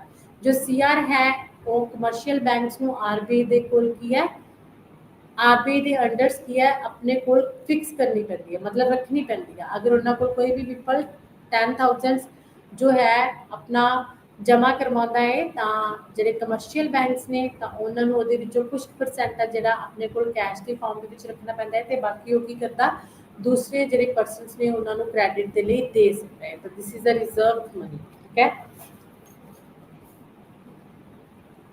ਉਸ ਤੋਂ ਬਾਅਦ ਹੈ hot money. What is the hot money? Hot money ਕੀ ਹੈ? ਜਿਵੇਂ ਕਿ ਤੁਸੀਂ ਜਾਣਦੇ ਹੋ ਕਿ ਹੌਟ ਮਨੀ ਦਾ ਮਤਲਬ ਹੈ ਕਿ ਜਦੋਂ ਆਪਾਂ ਇੱਕ ਕੰਟਰੀ ਤੋਂ ਦੂਸਰੀ ਕੰਟਰੀ ਦੇ ਵਿੱਚ ਜਿਹੜੀ ਮਨੀ ਹੈ ਈਜ਼ਲੀ ਟ੍ਰਾਂਸਫਰ ਕਰ ਸਕਦੇ ਆ ਵਿਦਆਊਟ ਐਨੀ ਰਿਸਟ੍ਰਿਕਸ਼ਨਸ। ਕਹਿੰਦੇ ਲੇਕਿਨ ਇਹ ਜਿਹੜੀ ਹੌਟ ਮਨੀ ਹੈ ਜਿਵੇਂ ਕਿ ਕਿਸੇ ਵੀ ਆਪਾਂ ਨੇ ਇੱਧਰੋਂ ਕੀ ਕੀਤਾ ਅਗਰ ਰੇਟ ਆਫ ਇੰਟਰਸਟ ਹਰ ਇੱਕ ਕੰਟਰੀ ਕੀ ਚਾਹੁੰਦੀ ਹੈ ਪ੍ਰੋਫਿਟ ਮੈਕਸੀਮਾਈਜੇਸ਼ਨ ਚਾਹੁੰਦੀ ਆ। ਕ੍ਰੈਡਿਟ ਕ੍ਰੀਏਸ਼ਨਸ ਬਾਈ ਬੈਂਕਿੰਗ ਸਿਸਟਮ ਕੀਤੀ ਜਾਂਦੀ ਹੈ। ਇਹ ਜਿਹੜੇ ਡਿਫਰੈਂਟ ਟਾਈਪਸ ਆਫ ਬੈਂਕਸ ਨੇ ਉਹਨਾਂ ਦੇ ਵਿੱਚ ਆਪਸ ਦੇ ਵਿੱਚ ਕਿੰਦਾ ਜਿਹੜਾ ਪੈਸਾ ਹੈ ਉਹ ਟ੍ਰਾਂਸਫਰ ਹੁੰਦਾ ਹੈ। ਤਾਂ ਇਹ किस चीज़ से डिपेंड करती है? हॉट मनी एसिड्स से डिपेंड करती है एंड रिजर्व्स से कि कितना रिजर्व्स इन्होंने अपने को रखना है। लोन से डिपेंड करती है कि इन्होंने गवर्नमेंट के थ्रू लोन ज़्यादा देना है या घट देना है। ठीक है, ਇਹਦੇ ਵਿੱਚ ਕਹਿੰਦੇ ਜਿਵੇਂ ਕਿ ਫੋਰਨ ਡਾਇਰੈਕਟ ਇਨਵੈਸਟਮੈਂਟ ਆ ਗਈ ਤਾਂ ਉਸ ਨੂੰ ਆਪਾਂ ਜਿਹੜਾ ਹੈ ਹੌਟ ਮਨੀ ਦੇ ਵਿੱਚ ਨਹੀਂ ਲਵਾਂਗੇ, ਕਿਉਂਕਿ ਉਹ ਫੋਰਨਰਸ ਨੇ ਆਪਣੇ ਪ੍ਰੋਫਿਟ ਦੇ ਲਈ ਇੱਧਰ ਇਨਵੈਸਟ ਕੀਤਾ, ਉਹ ਲੌਂਗ ਪੀਰੀਅਡ ਦੇ ਲਈ। ਜਿਹੜੀ ਆਪਾਂ ਸ਼ਾਰਟ ਪੀਰੀਅਡ ਦੇ ਲਈ ਡਿਫਰੈਂਟ ਕੰਟਰੀਜ਼ ਦੇ ਵਿੱਚ ਇਨਵੈਸਟਮੈਂਟ ਕਰਦੇ ਹਾਂ, ਇਹਦੇ ਵਿੱਚ ਹੌਟ ਮਨੀ ਦੇ ਵਿੱਚ ਉਹ ਇਨਵੈਸਟਮੈਂਟ ਆਉਂਦੀ ਆ ਜਿਵੇਂ ਕਿ ਹੋ ਗਿਆ ਪੋਰਟਫੋਲੀਓ ਇਨਵੈਸਟਮੈਂਟ ਹੋ ਗਿਆ। ਠੀਕ ਹੈ, ਜਾਂ ਲੋੜ ਪੈਣ ਤੇ ਸ਼ਾਖ ਨਿਰਮਾਣ ਕਰਨਾ, ਡਿਫਰੈਂਟ ਕੰਟਰੀਜ਼ ਨੂੰ ਪੈਸਾ ਟ੍ਰਾਂਜੈਕਸ਼ਨਸ ਕਰਨਾ, ਕਹਿੰਦੇ ਇਹ ਸਿਸਟਮ ਸਾਰਾ ਹੌਟ ਮਨੀ ਦੇ ਵਿੱਚ ਹੀ ਆਉਂਦਾ ਹੈ। ਨੈਕਸਟ ਕਹਿੰਦੇ ਐਮ ਮਨੀ ਜਿਹੜੀ ਹੈ ਇਜ਼ ਇਕੁਅਲ ਟੂ ਕਿਸ ਚੀਜ਼ ਦੇ ਹੁੰਦੀ ਹੈ? CU मतलब coins and notes। ठीक है, plus DD demand deposit। C is a coins, DD is a demand deposit plus DD demand deposits। ਤਾਂ C ਆਪਾਂ ਕਾਮਨ ਕੱਢ ਲਵਾਂਗੇ, ਰਹਿ ਜਾਏਗਾ 1 plus DD ਕਾਮਨ ਕੱਢ ਲਵਾਂਗੇ ਤਾਂ ਕੀ ਰਹਿ ਜਾਏਗਾ? M is equal to 1 plus C DD। H is equal to hot money is equal to money in circulation। CU plus R reserves। H is equal to C plus R reserves is bracket ਦੇ ਵਿੱਚ DD ਹੈ ਤੇ ਉਸ ਤੋਂ ਬਾਅਦ M is equal to 1 plus C plus divided by C plus R। Next is ਸਾਡਾ process of credit creation। ਕਿ credit creations ਦਾ ਕੀ process ਹੈ? credit creations ਆਪਾਂ banks ਦੇ through ਕਿੱਦਾਂ ਕਰ ਸਕਦੇ ਹਾਂ। ਤਾਂ ਸਭ ਤੋਂ ਪਹਿਲਾਂ ਕਲਾਸੀਫਿਕੇਸ਼ਨ ਆਫ ਮਨੀ ਦੇ ਵਿੱਚ ਜਿਵੇਂ ਕਿ ਤੁਸੀਂ ਦੇਖੀ ਹੈ, ਕਲਾਸੀਫਿਕੇਸ਼ਨਸ ਆਫ ਮਨੀ ਦੇ ਵਿੱਚ ਕਹਿੰਦੇ 3 ਬੇਸਿਸ ਤੇ ਜਿਹੜੀ ਹੈ ਮਨੀ ਉਹਦੀ ਕਲਾਸੀਫਿਕੇਸ਼ਨਸ ਕੀਤੀ ਜਾਂਦੀ ਹੈ। On the basis of nature of money, on the basis of legality of money. ਠੀਕ ਹੈ, ਲੀਗਲੀ ਜਿਹੜੀ ਇੰਪਰੂਵ ਕੀਤੀ ਜਾਂਦੀ ਹੈ। On the basis of money material. First is the on the basis of nature of money. ਕਹਿੰਦੇ nature ਦੇ base ਤੇ ਜਿਹੜੀ ਮਨੀ ਨੇ 2 ਪਾਰਟਸ ਦੇ ਵਿੱਚ ਡਿਵਾਈਡ ਕੀਤਾ ਜਾਂਦਾ ਹੈ।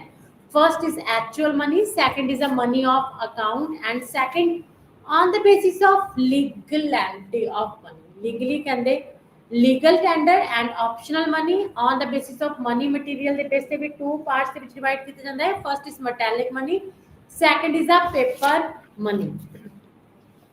ਇਹਨਾਂ ਦੀ ਜੋ ਵੀ ਹੈ explanation ਸੋ ਦਿੱਤੀ ਹੋਈ ਹੈ। ਤੇ ਉਸ ਤੋਂ ਬਾਅਦ ਕੀ ਹੈ ਕਿ functions of money। ਕਹਿੰਦੇ money ਦੇ ਕੀ functions ਨੇ? पहला फंक्शंस करांगे ਆਪਾਂ जो थोड़ा मेन टॉपिक है this is a functions of money. तो सब तो पहला जड़ी अपनी this is a long questions ਤੁਹਾਨੂੰ ਕ੍ਰੈਡਿਟ ਕ੍ਰੀਏਸ਼ਨਸ ਤੇ ਆ ਸਕਦਾ ਤੇ ਫੰਕਸ਼ਨਸ ਆਫ ਮਨੀ ਤੇ ਆ ਸਕਦਾ। ਕਹਿੰਦੇ ਕਿੰਨੇ ਨੇ ਕਲਾਸੀਫਾਈ ਕੀਤਾ ਹੈ function of money into following 3 categories. ਕਿੰਨੇ ਨੇ 3 ਕੈਟਾਗਰੀਜ਼ ਦੱਸੀਆਂ ਨੇ ਕਿ 3 ਭਾਗਾਂ ਦੇ ਵਿੱਚ ਆਪਾਂ ਜਿਹੜੀ ਫੰਕਸ਼ਨਸ ਆਫ ਮਨੀ ਆ ਉਹਨੂੰ ਦੱਸ ਸਕਦੇ ਹਾਂ। First is a primary function, second is a secondary function and third is a tertiary functions ਜਿਹਨੂੰ ਆਪਾਂ ਕੰਟਿੰਜੈਂਟ ਫੰਕਸ਼ਨਸ ਵੀ ਬੋਲਦੇ ਹਾਂ। ਤਾਂ ਪ੍ਰਾਇਮਰੀ ਫੰਕਸ਼ਨਸ ਕੀ ਨੇ? First is the primary function ਜੋ ਸਭ ਤੋਂ ਪਹਿਲਾਂ ਆਪਣੇ ਮਨੀ ਦੇ ਫੰਕਸ਼ਨ ਨੇ। First is the medium of exchange. ਕਹਿੰਦੇ this is the most important function of money ਜਿਹਦੇ ਥਰੂ ਆਪਾਂ ਕੀ ਕਰਦੇ? This is a basic definition of money. It means that money acts as an intermediate for the goods and services in an exchange transactions। ਕਹਿੰਦੇ ਜਦੋਂ ਕੋਈ ਵੀ exchange transactions ਹੁੰਦੀ ਆ ਤਾਂ ਮਨੀ ਉਹਦੇ ਵਿੱਚ ਕੀ ਕਰਦਾ? ਐਜ਼ ਅ ਮੀਡੀਏਟਰ ਦਾ ਕੰਮ ਕਰਦਾ। ਜਿਵੇਂ ਕਿ ਤੁਸੀਂ ਪਹਿਲਾਂ ਜਾਣਦੇ ਹੋ ਪਹਿਲਾਂ ਕੀ ਸੀਗਾ? ਬਾਰਟਰ ਸਿਸਟਮ ਸੀਗਾ। ਬਾਰਟਰ ਸਿਸਟਮ ਦੇ ਵਿੱਚ ਕੀ ਹੁੰਦਾ ਸੀਗੀਆਂ ਜਿਹੜੀਆਂ ਗੁੱਡਸ ਸੀਗੀਆਂ, ਗੁੱਡਸ ਨੂੰ ਗੁੱਡਸ ਦੇ ਬਦਲੇ ਐਕਸਚੇਂਜ ਕੀਤਾ ਜਾਂਦਾ ਸੀ। ਜਿਵੇਂ ਕਿ ਕੋਈ ਫਾਰਮਰ ਸੀਗਾ ਉਹਨੇ ਇਹ ਤੇ ਦੂਸਰਾ ਮੋਚੀ ਸੀਗਾ, ਫਾਰਮਰ ਨੂੰ ਜੁੱਤੀ ਚਾਹੀਦੀ ਹੈ ਤਾਂ ਉਹ ਮੋਚੀ ਦੇ ਕੋਲੋਂ ਜੁੱਤੀ ਲੈ ਲਏਗਾ ਤੇ ਜੇ ਮੋਚੀ ਨੂੰ ਫੂਡ ਚਾਹੀਦਾ ਤੇ ਉਹ ਫਾਰਮਰ ਦੇ ਕੋਲੋਂ ਲੈ ਲਏਗਾ। ਤੇ ਇਸ ਤਰ੍ਹਾਂ ਉਹਨੂੰ ਫੂਡ ਦੇ ਬਦਲੇ ਜੁੱਤੀ ਮਿਲਦੀ ਸੀ ਤੇ ਦੂਸਰੇ ਨੂੰ ਜੁੱਤੀ ਦੇ ਬਦਲੇ ਫੂਡ ਮਿਲਦਾ ਸੀ। ਇਸ ਤਰ੍ਹਾਂ ਕਹਿੰਦੇ ਗੁੱਡਸ ਦੇ ਬਦਲੇ ਗੁੱਡਸ ਐਕਸਚੇਂਜ ਕੀਤੇ ਜਾਂਦੇ ਸੀ। ਬਾਰਟਰ ਸਿਸਟਮ ਸੀਗਾ। ਲੇਕਿਨ ਮਾਡਰਨ ਟਾਈਮ ਦੇ ਵਿੱਚ ਕੀ ਕੀਤਾ ਜਾਂਦਾ ਹੈ? ਕਹਿੰਦੇ ਮਨੀ ਨੂੰ ਯੂਜ਼ ਕੀਤਾ ਜਾਂਦਾ। Money is a medium of exchange ਜਿਹਦੇ ਥਰੂ ਕਹਿੰਦੇ ਆਪਾਂ ਗੁੱਡਸ ਤੇ ਸਰਵਿਸਿਜ਼ ਨੂੰ ਆਪਸ ਦੇ ਵਿੱਚ ਈਜ਼ੀਲੀ ਕੀ ਕਰ ਸਕਦੇ ਹਾਂ? ਐਕਸਚੇਂਜ ਕਰ ਸਕਦੇ ਹਾਂ। ਕਹਿੰਦੇ ਇਹ ਮੋਸਟ ਕਹਿੰਦੇ ਈਜ਼ੀ ਫੰਕਸ਼ਨ ਹੈ, ਕਹਿੰਦੇ ਈਜ਼ੀ ਟਾਸਕ ਹੈ ਮਨੀ ਜਿਹਦੇ ਥਰੂ ਆਪਾਂ transaction between the goods and services ਕੀ ਕਰ ਸਕਦੇ ਹਾਂ। Second is measure of value or unit of account. Measure of value ਕਹਿੰਦੇ ਕਿਸੇ ਵੀ ਗੁੱਡ ਐਂਡ ਸਰਵਿਸਿਜ਼ ਦੀ ਜਿਹੜੀ ਵੈਲਿਊ ਉਹਨੂੰ ਮਈਅਰ ਕਰ ਸਕਦੇ ਆਪਾਂ ਮਨੀ ਦੇ ਰੂਪ ਦੇ ਵਿੱਚ। ਜਿਵੇਂ ਕਿ ਮੈਂ ਕਿਸੇ ਚੀਜ਼ ਨੂੰ ਸੇਲ ਕਰਨਾ ਹੈ ਤਾਂ ਮੈਂ ਉਸ ਚੀਜ਼ ਨੂੰ ਜਦੋਂ ਸੇਲ ਕਰੂੰਗਾ, ਜਿਵੇਂ ਕਿ ਮੈਂ ਹਾਊਸ ਸੇਲ ਕਰਨਾ ਹੈ ਤਾਂ ਹਾਊਸ ਨੂੰ ਸੇਲ ਕਰਨ ਟਾਈਮ ਮੈਂ ਕੀ ਦੱਸੂਗਾ, ਮੈਨੂੰ ਦੂਸਰਾ ਪਰਸਨ ਪੁੱਛੇਗਾ ਬਾਇਰਸ ਕਿ ਇਹਦਾ ਪ੍ਰਾਈਸ ਕਿੰਨਾ ਹੈ, ਤਦ ਮੈਂ ਬੋਲੂੰਗਾ ਕਿ 10 ਲੱਖ ਹੈ, 15 ਲੱਖ ਇਸ ਹਾਊਸ ਦਾ ਪ੍ਰਾਈਸ ਹੈ। ਤਾਂ ਮੈਂ ਕੀ ਦੱਸਦਾ, ਹਾਊਸ ਦੀ ਵੈਲਿਊ ਦੱਸਦੀ in money, in the form of money, ਵਿੱਚ ਕਿ ਇਸ ਚੀਜ਼ ਦੀ ਵੈਲਿਊ ਐਨੀ ਹੈ। ਕਹਿੰਦੇ ਆਪਾਂ ਈਜ਼ੀਲੀ ਕਿਸੇ ਵੀ ਗੁੱਡ ਐਂਡ ਸਰਵਿਸ ਨੂੰ ਮਨੀ ਦੇ ਰੂਪ ਦੇ ਵਿੱਚ ਮੁਹੱਈਆ ਕਰ ਸਕਦੇ ਹਾਂ। ਅਗਰ ਮੈਂ ਇਹ ਕਹਿ ਦਿੰਦੀ ਕਿ ਨਹੀਂ ਇਸ ਹਾਊਸ ਦੀ ਵੈਲਿਊ ਕੀ ਹੈ, ਇਹ ਕਾਰ ਹੈ, ਤਾਂ ਇਸ ਹਾਊਸ ਦੇ ਬਦਲੇ ਤੁਸੀਂ ਇਹ ਕਾਰ ਲੈ ਕੇ ਜਾ ਸਕਦੇ ਹੋ, ਤਾਂ ਕੋਈ ਵੀ ਕਾਰ ਨੂੰ ਅਸੈਪਟ ਨਹੀਂ ਕਰੇਗਾ, ਕਾਰ ਨੂੰ ਬਾਏ ਨਹੀਂ ਕਰੇਗਾ, ਠੀਕ ਹੈ। ਉਹਨੂੰ ਇਸ ਦੀ ਜਜਮੈਂਟ ਵੀ ਨਹੀਂ ਹੋਏਗੀ ਕਿ ਕਾਰ ਦੀ ਵੈਲਿਊ ਹਾਊਸ ਦੇ ਕੰਪੈਰੀਜ਼ਨ ਜ਼ਿਆਦਾ ਹੈ ਜਾਂ ਘੱਟ ਹੈ, ਠੀਕ ਹੈ। ਤਾਂ ਮੈਂ ਕਾਰ ਦੇ ਬਦਲੇ ਹਾਊਸ ਲੈ ਰਿਹਾ ਜਾਂ ਹਾਊਸ ਦੇ ਬਦਲੇ ਮੈਨੂੰ ਕਾਰ ਮਿਲ ਰਹੀ ਹੈ, ਕੋਈ ਵੀ ਅਸੈਪਟ ਨਹੀਂ ਕਰੇਗਾ। ਅਗਰ ਹਾਊਸ ਦੇ ਬਦਲੇ ਆਪਾਂ ਐਕਚੁਅਲ ਦੇ ਵਿੱਚ ਜੋ ਮਨੀ ਹੈ ਕਿ ਇਹਦੀ ਵੈਲਿਊ ਇੰਨੀ ਹੈ ਉਹਨੂੰ ਦੱਸਾਂਗੇ, ਤਾਂ ਹਰ ਇੱਕ ਕਹਿੰਦੇ ਪ੍ਰੋਪਰ ਜਜਮੈਂਟ ਕਰ ਲੇਗਾ ਕਿ ਹਾਂ ਇਸ ਚੀਜ਼ ਦੀ ਵੈਲਿਊ ਇੰਨੀ ਹੈ। ਕਹਿੰਦੇ ਆਪਾਂ ਈਜ਼ੀਲੀ ਡਿਫਾਈਨ ਕਰ ਸਕਦੇ ਹਾਂ with the help of money ਕਿ ਇਸ ਚੀਜ਼ ਦੀ ਵੈਲਿਊ ਇੰਨੀ ਹੈ, ਕਾਰ ਇੰਨੇ ਰੁਪੀਸ ਦੀ ਹੈ, ਐਂਡ ਜਿਹੜੀ ਆਪਣੀ ਹਾਊਸ ਹੈ ਉਹ ਇੰਨੇ ਰੁਪੀਸ ਦਾ ਹੈ। ਜਿਵੇਂ ਕਿ ਆਪਾਂ ਮਾਰਕੀਟ ਦੇ ਵਿੱਚ ਜਾਂਦੇ ਹਾਂ, ਆਪਾਂ ਡਿਫਰੈਂਟ ਟਾਈਪਸ ਆਫ ਜਿਹੜੇ ਕਮੋਡਿਟੀਜ਼ ਨੇ ਉਹਨਾਂ ਨੂੰ ਬਾਈ ਕਰਦੇ ਹਾਂ, ਸ਼ੂਗਰ ਬਾਈ ਕਰਦੇ ਹਾਂ, ਟੀ ਬਾਈ ਕਰਦੇ ਹਾਂ, ਮਿਲਕ ਬਾਈ ਕਰਦੇ ਹਾਂ, ਠੀਕ ਹੈ, ਚੀਜ਼ ਬਾਈ ਕਰਦੇ ਹਾਂ, ਕਲੋਥਸ ਬਾਈ ਕਰਦੇ ਹਾਂ, ਠੀਕ ਹੈ, ਸ਼ੂਜ਼ ਬਾਈ ਕਰਦੇ ਹਾਂ। ਤਾਂ ਆਪਾਂ ਹਰ ਇੱਕ ਚੀਜ਼ ਦੀ ਪਹਿਲਾਂ ਕੀ ਪੁੱਛਦੇ ਹਾਂ, ਵੈਲਿਊ ਪੁੱਛਦੇ, ਮੀਨਸ ਪ੍ਰਾਈਸ ਪੁੱਛਦੇ ਹਾਂ, ਕਿਸ ਚੀਜ਼ ਦੀ ਕਿੰਨੀ ਪ੍ਰਾਈਸ ਹੈ। ਕਹਿੰਦੇ ਈਜ਼ੀਲੀ ਕਹਿੰਦੇ ਆਪਾਂ ਮਨੀ ਦੇ ਥਰੂ ਹੀ ਕਿਸੇ ਦੀ ਜਿਹੜੀ ਪ੍ਰਾਈਸ ਹੈ, ਵੈਲਿਊ ਹੈ, ਉਹਨੂੰ ਡਿਸਕ੍ਰਾਈਬ ਕਰ ਸਕਦੇ ਹਾਂ। ਤਾਂ this is a primary function of money. ਤਾਂ ਸੈਕੰਡਰੀ ਫੰਕਸ਼ਨਸ ਕੀ ਨੇ? Standards and deferred payments. Can the deferred payments are those payments which are made sometimes in the futures, like the repayments of loans, ਜਿਵੇਂ ਕਿ ਆਪਾਂ ਨੇ ਕੀ ਕਰਨਾ, loan ਦੀ repayments ਕਰਨੀ ਹੈ। ਡੈਫਰਡ ਪੇਮੈਂਟਸ ਦੇ ਵਿੱਚ ਕਹਿੰਦੇ ਉਹ ਪੇਮੈਂਟਸ ਆਉਂਦੀਆਂ ਨੇ, ਟ੍ਰਾਂਜੈਕਸ਼ਨ ਰਿਲੇਟਡ ਟੂ ਲੋਨਸ ਆਉਂਦਾ ਹੈ, ਠੀਕ ਹੈ। ਕਹਿੰਦੇ ਈਜ਼ੀਲੀ ਆਪਾਂ ਮਨੀ ਦੀ ਫਾਰਮ ਦੇ ਵਿੱਚ ਜੋ ਵੀ ਆਪਣੀਆਂ ਪੁਰਾਣੀਆਂ ਪੇਮੈਂਟਸ ਨੇ ਜਾਂ ਫਿਊਚਰ ਦੇ ਵਿੱਚ ਪੇਮੈਂਟਸ ਨੇ ਆਪਾਂ ਕਰਦੇ ਹਾਂ, ਕਹਿੰਦੇ ਕੀ ਆ, serves as a standard of deferred payments money has stimulated the process of capital formation. ਕਹਿੰਦੇ ਕੈਪੀਟਲ ਫਾਰਮੇਸ਼ਨ ਵੀ ਕਿਹਦੇ ਥਰੂ ਹੁੰਦੀ ਆ, ਮਨੀ ਦੇ ਥਰੂ ਹੀ ਹੁੰਦੀ ਆ। Next is a store of value. ਕਹਿੰਦੇ money also acts as a store of value. ਕਹਿੰਦੇ ਇਹਦੇ ਥਰੂ ਆਪਾਂ ਕੀ ਕਰਦੇ ਆ, ਪਰਚੇਸਿੰਗ ਪਾਵਰਸ ਕਹਿੰਦੇ ਫਿਊਚਰ ਦੇ ਵਿੱਚ ਕਰਨੀ ਹੁੰਦੀ ਆ, ਆਪਾਂ ਨੇ ਫਿਊਚਰ ਦੇ ਵਿੱਚ ਗੁੱਡਸ ਨੂੰ ਪਰਚੇਸ ਕਰਨਾ ਹੁੰਦਾ ਹੈ, ਤਾਂ ਆਪਣੇ ਕੋਲ ਜਦੋਂ ਆਪਣੇ ਗੁੱਡਸ ਨੂੰ ਪਰਚੇਸ ਕਰਨਾ ਤਾਂ ਆਪਣੇ ਕੋਲ ਮਨੀ ਦਾ ਹੋਣਾ ਜ਼ਰੂਰੀ ਹੈ। ਤਾਂ ਆਪਾਂ ਕੀ ਕਰਦੇ ਹਾਂ, ਪ੍ਰੈਜ਼ੈਂਟ ਟਾਈਮ ਦੇ ਵਿੱਚ ਆਪਣੀ ਮਨੀ ਦੇ ਵਿੱਚੋਂ ਕੁਛ ਨਾ ਕੁਛ ਕੀ ਕਰਦੇ ਹਾਂ, ਸੇਵ ਕਰਦੇ ਹਾਂ, ਮਨੀ ਨੂੰ ਸੇਵ ਕਰਕੇ ਆਪਾਂ ਰੱਖ ਸਕਦੇ ਹਾਂ। ਜਿਵੇਂ ਕਿ ਫੋਰ ਐਗਜ਼ਾਮਪਲ ਮੇਰੀ 10,000 ਆਪਣੀ ਸੈਲਰੀ ਹੈ, ਤਾਂ 10,000 ਦੇ ਵਿੱਚੋਂ ਮੈਂ 8,000 ਹੈ ਜਿਹੜਾ ਉਹ खर्च करूंगी, कंजम्पशन करूंगी, ਉਹਦੇ ਥਰੂ ਆਪਣੇ ਰਿਕੁਆਇਰਮੈਂਟਸ ਪੂਰੀ ਕਰੂੰਗੀ, ਐਂਡ ਜੋ ਬਚ ਕੇ ਮੇਰੇ ਕੋਲ 2000 ਦਿਸ ਇਜ਼ ਦਾ ਸੇਵਿੰਗਸ। ਕਹਿੰਦੇ ਆਪਾਂ ਈਜ਼ੀਲੀ ਕਹਿੰਦੇ ਇਸ ਮਨੀ ਨੂੰ 2 ਸਾਲ 4 ਸਾਲ 10 ਸਾਲ 5 ਸਾਲ ਦੇ ਲਈ ਆਪਾਂ ਕੀ ਆ ਸੇਵ ਕਰਕੇ ਰੱਖ ਸਕਦੇ ਹਾਂ। ਤਾਂ money is a store of value. ਕਹਿੰਦੇ ਇਹਦੇ ਥਰੂ ਆਪਾਂ ਕਿਸੇ ਵੀ ਕਹਿੰਦੇ ਇਸ ਨੂੰ ਇਸੇ ਥਰੂ ਆਪਾਂ ਆਪਣੀ ਮਨੀ ਨੂੰ ਕਿਸੇ ਵੀ ਰਿਸੋਰਸ ਜਾਂ ਐਸੈਟਸ ਦੇ ਵਿੱਚ ਵੀ ਲਗਾ ਸਕਦੇ ਹਾਂ, ਜਿਵੇਂ ਕਿ ਕੋਈ ਹਾਊਸ ਖਰੀਦ ਸਕਦੇ ਹਾਂ, ਕੋਈ ਲੈਂਡ ਖਰੀਦ ਸਕਦੇ ਹਾਂ, ਕੋਈ ਸ਼ੇਅਰ ਐਂਡ ਬੌਂਡਸ ਖਰੀਦ ਸਕਦੇ ਹਾਂ। ਜਦੋਂ ਵੀ ਇਨ ਫਿਊਚਰਸ ਦੇ ਵਿੱਚ ਮੈਨੂੰ ਮਨੀ ਦੀ ਲੋੜ ਹੁੰਦੀ ਆ, ਤਾਂ ਫਿਰ ਮੈਂ ਕੀ ਕਰਦਾ, ਇਸ ਕਹਿੰਦੇ ਜੋ ਮਨੀ ਮੈਂ ਸਟੋਰ ਕੀਤੀ ਆ ਐਜ਼ ਏ ਐਸਿਡਸ, ਠੀਕ ਹੈ, share bonds debentures and land the farm ਦੇ ਵਿੱਚ, ਤਾਂ ਉਹਨੂੰ ਮੈਂ ਈਜ਼ੀਲੀ ਕਹਿੰਦੀ ਕਿਉਂਕਿ ਲਿਕੁਇਡ ਹੁੰਦੇ ਨੇ ਸਾਰੇ ਐਸਿਡਸ, ਇਹਨਾਂ ਦੀ ਵੈਲਿਊ ਹੁੰਦੀ ਆ, ਤਾਂ ਈਜ਼ੀਲੀ ਮੈਂ ਇਹਨਾਂ ਨੂੰ ਮਨੀ ਦੇ ਵਿੱਚ ਕਨਵਰਟ ਕਰਵਾਉਂਗਾ ਤੇ ਆਪਣੇ ਜਿਹੜੇ ਫਿਊਚਰਸ ਦੇ ਵਿੱਚ ਮੇਰੀਆਂ ਜਿੰਨੀਆਂ ਵੀ ਕਰੂੰਗਾ ਪੂਰਾ ਕਰੂੰਗਾ। Next is the transfer of value. ਕਹਿੰਦੇ money also serves as a convenience mode of transfer of value. Human bonds have multiplicated and goods are purchased from far off places for the satisfaction of bond. ਕਹਿੰਦੇ easily ਜਿਹੜੀ ਆਪਣੀ money ਹੈ ਇਹਨੂੰ transfer ਕੀਤਾ ਜਾ ਸਕਦਾ ਹੈ from one place to another place. ਤੁਸੀਂ ਜਾਣਦੇ ਹੋ ਕਿ ਮਨੀ ਨੂੰ ਕੈਸ਼ ਮਤਲਬ ਆਪਾਂ ਈਜ਼ੀਲੀ ਮੂਵ ਕਰ ਸਕਦੇ ਆਪਣੇ ਨਾਲ ਇੱਕ ਪਲੇਸ ਤੋਂ ਸੈਕਿੰਡ ਪਲੇਸ ਤੇ। ਕਹਿੰਦੇ ਕੋਈ ਵੀ ਡਿਫਿਕਲਟੀ ਨਹੀਂ ਆਏਗੀ। ਤਾਂ ਜਿਹੜੀ ਆਪਣੀ ਫੈਸਿਲਿਟੀ ਹੈ ਪ੍ਰੋਵਾਈਡ ਕਿਹੜੀ ਕਰਦਾ ਹੈ, ਮੋਬਿਲਿਟੀ ਆਫ ਕੈਪੀਟਲ। ਕਹਿੰਦੇ ਕੈਪੀਟਲ ਨੂੰ ਆਪਾਂ ਮੂਵ ਕਰ ਸਕਦੇ ਹਾਂ, ਮਨੀ ਨੂੰ ਆਪਾਂ ਮੂਵ ਕਰ ਸਕਦੇ ਹਾਂ from the one place to second place. ਅੱਗੇ ਕਹਿੰਦੇ ਟਰਸ਼ਰੀ ਜੋ ਥਰਡ ਵਾਲੇ ਆਪਣੇ ਫੰਕਸ਼ਨਸ ਆਫ ਮਨੀ ਨੇ ਉਹਦੇ ਵਿੱਚੋਂ ਹੈ money forms the basis of other credit instruments. ਕਹਿੰਦੇ ਮਨੀ ਕਿਸ ਚੀਜ਼ ਦਾ ਮਨੀ ਕਿਸ ਐਜ਼ ਏ ਕਿਸ ਚੀਜ਼ ਲਈ ਵਰਤਿਆ ਜਾਂਦਾ, ਕ੍ਰੈਡਿਟ ਇੰਸਟਰੂਮੈਂਟਸ ਦੇ ਲਈ ਵਰਤਿਆ ਜਾਂਦਾ। Credit instruments means credit creations. ਕਹਿੰਦੇ ਦੇਖੋ ਕ੍ਰੈਡਿਟ ਦੀ ਲੋੜ ਆਪਣੀ ਇਕੋਨਮੀ ਦੇ ਵਿੱਚ ਹਾਊਸ ਹੋਲਡ ਸੈਕਟਰਸ ਤੇ ਪ੍ਰੋਡਿਊਸਰ ਸੈਕਟਰਸ ਦੋਵੇਂ ਸੈਕਟਰਸ ਨੂੰ ਪੈਂਦੀ ਆ। ਹਾਊਸ ਹੋਲਡ ਸੈਕਟਰਸ ਨੂੰ ਕ੍ਰੈਡਿਟ ਦੀ ਲੋੜ ਫॉर ਦਾ ਕੰਜ਼ੰਪਸ਼ਨ ਦੇ ਲਈ ਪੈਂਦੀ ਆ, ਤੇ ਪ੍ਰੋਡਿਊਸਰ ਸੈਕਟਰਸ ਨੂੰ for the production means capital formation ਤੇ ਇਨਵੈਸਟਮੈਂਟ ਦੇ ਲਈ ਪੈਂਦੀ ਆ। ਤਾਂ ਈਜ਼ੀਲੀ ਕਹਿੰਦੇ ਹੋ ਕਿ ਕਰਦੇ ਨੇ ਮਨੀ ਨੂੰ ਅਸੈਪਟ ਕਰਦੇ ਨੇ ਐਜ਼ ਅ ਕ੍ਰੈਡਿਟ। ਕਹਿੰਦੇ ਜੋ ਵੀ ਕ੍ਰੈਡਿਟ ਦਿੱਤਾ ਜਾਂਦਾ ਹੈ, ਠੀਕ ਹੈ, ਜੋ ਵੀ ਇਨਕਮ ਆਪਾਂ ਨੂੰ ਕਲੈਕਟ ਹੁੰਦੀ ਹੈ ਜਾਂ ਪੇਮੈਂਟਸ ਕੀਤੀਆਂ ਜਾਂਦੀਆਂ ਨੇ ਉਹ ਮਨੀ ਦੀ ਫਾਰਮ ਦੇ ਵਿੱਚ ਹੀ ਕੀਤੀਆਂ ਜਾਂਦੀਆਂ। Money facilitates the study of national income distributions. ਕਹਿੰਦੇ money as a national income ਦੇ ਡਿਸਟ੍ਰੀਬਿਊਸ਼ਨ ਦਾ ਕੰਮ ਕਰਕੇ ਤੁਹਾਨੂੰ ਪਤਾ ਹੀ ਹੈ ਕਿ ਨੈਸ਼ਨਲ ਇਨਕਮ ਨੂੰ ਮੇਜਰ ਕਰਨ ਦੇ ਡਿਫਰੈਂਟ ਜਿਹੜੇ ਮੈਥਡਸ ਨੇ, value added methods means product method हो गया, एक्सपेंडिचर मेथड हो गया एंड इनकम मेथड हो गया। ठीक है, इनकम मेथड्स मींस अपना क्रेडिट क्रिएशन के थ्रू इनकम जनरेट होना, ਜਾਂ ਫਿਰ ਕਹਿੰਦੇ ਦੇਖੋ ਜਦੋਂ ਆਪਾਂ ਨੇ ਇਨਵੈਸਟਮੈਂਟ ਕਰਨੀ ਹੈ, ਕੈਪੀਟਲ ਫਾਰਮੇਸ਼ਨ ਕਰਨੀ ਹੈ ਤਾਂ ਉਹ ਮਨੀ ਦੇ ਥਰੂ ਹੀ ਆਪਾਂ ਕੀ ਆ ਕਰਦੇ ਆ। ਕਹਿੰਦੇ ਜਦੋਂ ਪਰ ਕੈਪੀਟਲ ਇਨਕਮ ਕਰੇ ਇਨਕਰੀਜ਼ ਹੁੰਦੀ ਹੈ ਤਾਂ ਉਹ ਵੀ ਕੀ ਆ ਮਨੀ ਦੀ ਫਾਰਮ ਦੇ ਵਿੱਚ ਹੀ ਸਾਨੂੰ ਪਤਾ ਲੱਗਦਾ ਕਿ ਸਾਡੀ ਇਕਨੋਮੀ ਦੇ ਵਿੱਚ ਐਨੀ ਜਿਹੜੀ ਇਨਕਮ ਹੈ ਕੀ ਹੋਈ ਹੈ ਜਨਰੇਟ ਹੋਈ ਹੈ। ਕਹਿੰਦੇ this is a measure is easy way to measure the national income. ਤਾਂ ਇਹਦੇ ਥਰੂ ਨੈਸ਼ਨਲ ਇਨਕਮ ਦੀ ਆਪਣੀ ਕੀ ਹੁੰਦੀ ਹੈ ਇਨਕਰੀਜ਼ ਹੁੰਦੀ ਆ। ਡਿਵੈਲਪਮੈਂਟ ਦੇ ਵਿੱਚ ਵੀ ਮੇਨ ਰੋਲ ਹੈ। Money is the bearing of options. ਕਹਿੰਦੇ ਇਹ ਸਾਨੂੰ ਕੀ ਦੱਸਦਾ ਹੈ ਜਿਹੜੀ ਆਪਣੀ ਵੈਲਥ ਅਕਮੂਲੇਟ ਕੀਤੀ ਹੁੰਦੀ ਹੈ ਕਿਸੇ ਵੀ ਪਰਸਨਸ ਨੇ, ਕਹਿੰਦੇ ਉਹ ਉਸ ਤੇ ਡਿਪੈਂਡ ਕਰਦੀ ਆ ਉਸਦੀ ਐਕਸਰਸਾਈਜ਼ ਤੇ ਉਸਦੀ ਆਪਸ਼ਨਸ ਤੇ ਡਿਪੈਂਡ ਕਰਦੀ ਆ। ਜਿਵੇਂ ਕਿ ਮੈਂ ਆ ਹੁਣ ਮੇਰੇ ਕੋਲ ਕੀ ਹੈ 20,000 ਰੁਪੀਜ਼ ਨੇ, 20,000 ਰੁਪੀਜ਼ ਮੈਂ ਅਕਮੂਲੇਟ ਕੀਤੇ ਹੋਏ ਨੇ, ਇਕੱਠੇ ਕੀਤੇ ਹੋਏ ਨੇ, ਇਹ ਮੇਰੀ ਪੂੰਜੀ ਆ। ਤਾਂ ਮੈਂ ਇਹਦੇ ਲਈ ਕੀ ਕਰਨਾ, ਸਭ ਤੋਂ ਪਹਿਲਾਂ ਮੈਂ ਇਹਨੂੰ, ਮੇਰੇ ਕੋਲ 2 ਆਪਸ਼ਨਸ ਨੇ। ਇੱਕ ਤਾਂ मैं LED ਲੈਣੀ ਆ, ਠੀਕ ਹੈ, ਟੀਵੀ ਲੈਣਾ ਹੈ, ਮੇਰੇ ਕੋਲ ਘਰੇ ਟੀਵੀ ਨਹੀਂ ਹੈਗਾ, ਲੇਕਿਨ ਅਚਾਨਕ ਹੀ ਮੇਰੇ ਬੱਚੇ ਦੀ ਤਬੀਅਤ ਖਰਾਬ ਹੋ ਜਾਂਦੀ ਹੈ, ਮੈਨੂੰ ਉਹਦੀ ਮੈਡੀਸਿਨਸ ਦੇ ਲਈ, ਠੀਕ ਹੈ, ਉਹਦੇ ਠੀਕ ਹੋਣ ਦੇ ਲਈ ਵੀ ਖਰਚ ਮਤਲਬ ਪੈਸੇ ਦੀ ਲੋੜ ਹੈ, ਉਹਨੂੰ ਵੀ ਦਵਾਈ ਦਵਾਨੀ ਆ। ਤਾਂ ਮੇਰੇ ਲਈ 2 ਆਪਸ਼ਨਸ ਨੇ, ਤਾਂ 2 ਦੇ ਵਿੱਚੋਂ ਮੈਂ ਕਿਹੜੇ ਆਪਸ਼ਨਸ ਜ਼ਿਆਦਾ ਪੂਰੀ ਕਰਨੀ ਹੈ। ਮੈਂ ਆਪਣੇ ਬੱਚੇ ਨੂੰ ਦਵਾਈ ਪਹਿਲਾਂ ਦਵਾਉਂਗੀ, ਠੀਕ ਹੈ, ਉਹਦਾ ਟ੍ਰੀਟਮੈਂਟ ਪਹਿਲਾਂ ਕਰਵਾਉਂਗੀ, ਤਾਂ ਉਹ ਤੇ ਆਪਣੀ ਮਨੀ ਨੂੰ ਸਪੈਂਡ ਪਹਿਲਾਂ ਕਰੂੰਗੀ ਤੇ ਉਸ ਤੋਂ ਬਾਅਦ ਸੈਕਿੰਡ ਆਪਸ਼ਨ ਨੂੰ ਮੈਂ ਡਿਲੇ ਕਰ ਦੂੰਗੀ। ਕਹਿੰਦੇ ਕਿ ਸਾਨੂੰ ਮਨੀ ਦੱਸਦੀ ਹੈ ਕਿ ਆਪਣੇ ਲਈ ਬੈਸਟ ਆਪਸ਼ਨਸ ਆਪਾਂ ਕਿਵੇਂ ਚੂਜ਼ ਕਰਨੀ ਆ, ਪੈਸਾ ਆਪਣੇ ਕੋਲ ਹੈ ਆਪਾਂ ਨੇ ਕਿੱਥੇ ਲਗਾਉਣਾ ਹੈ, ਠੀਕ ਹੈ। ਐਂਡ ਉਸ ਤੋਂ ਬਾਅਦ money serves as a guarantee of solvency. ਕਹਿੰਦੇ ਇਹਦੇ ਵਿੱਚ ਕੀ ਆ, ਮੋਨੇਟਰੀ ਲਾਇਬਿਲਿਟੀਜ਼ ਆ ਜਾਂਦੀਆਂ ਨੇ, ਇੰਡੀਵਿਜੂਅਲਸ ਤੇ ਇੰਸਟੀਟਿਊਸ਼ਨ ਸੋਲਵੈਂਸੀ ਆ ਜਾਂਦੇ, ਜਿਹਦੇ ਥਰੂ ਆਪਾਂ ਇਹ ਸਾਰੀਆਂ ਪ੍ਰੋਬਲਮਸ ਨੇ ਇਹਨਾਂ ਨੂੰ ਦੂਰ ਕਰ ਸਕਦੇ ਹਾਂ।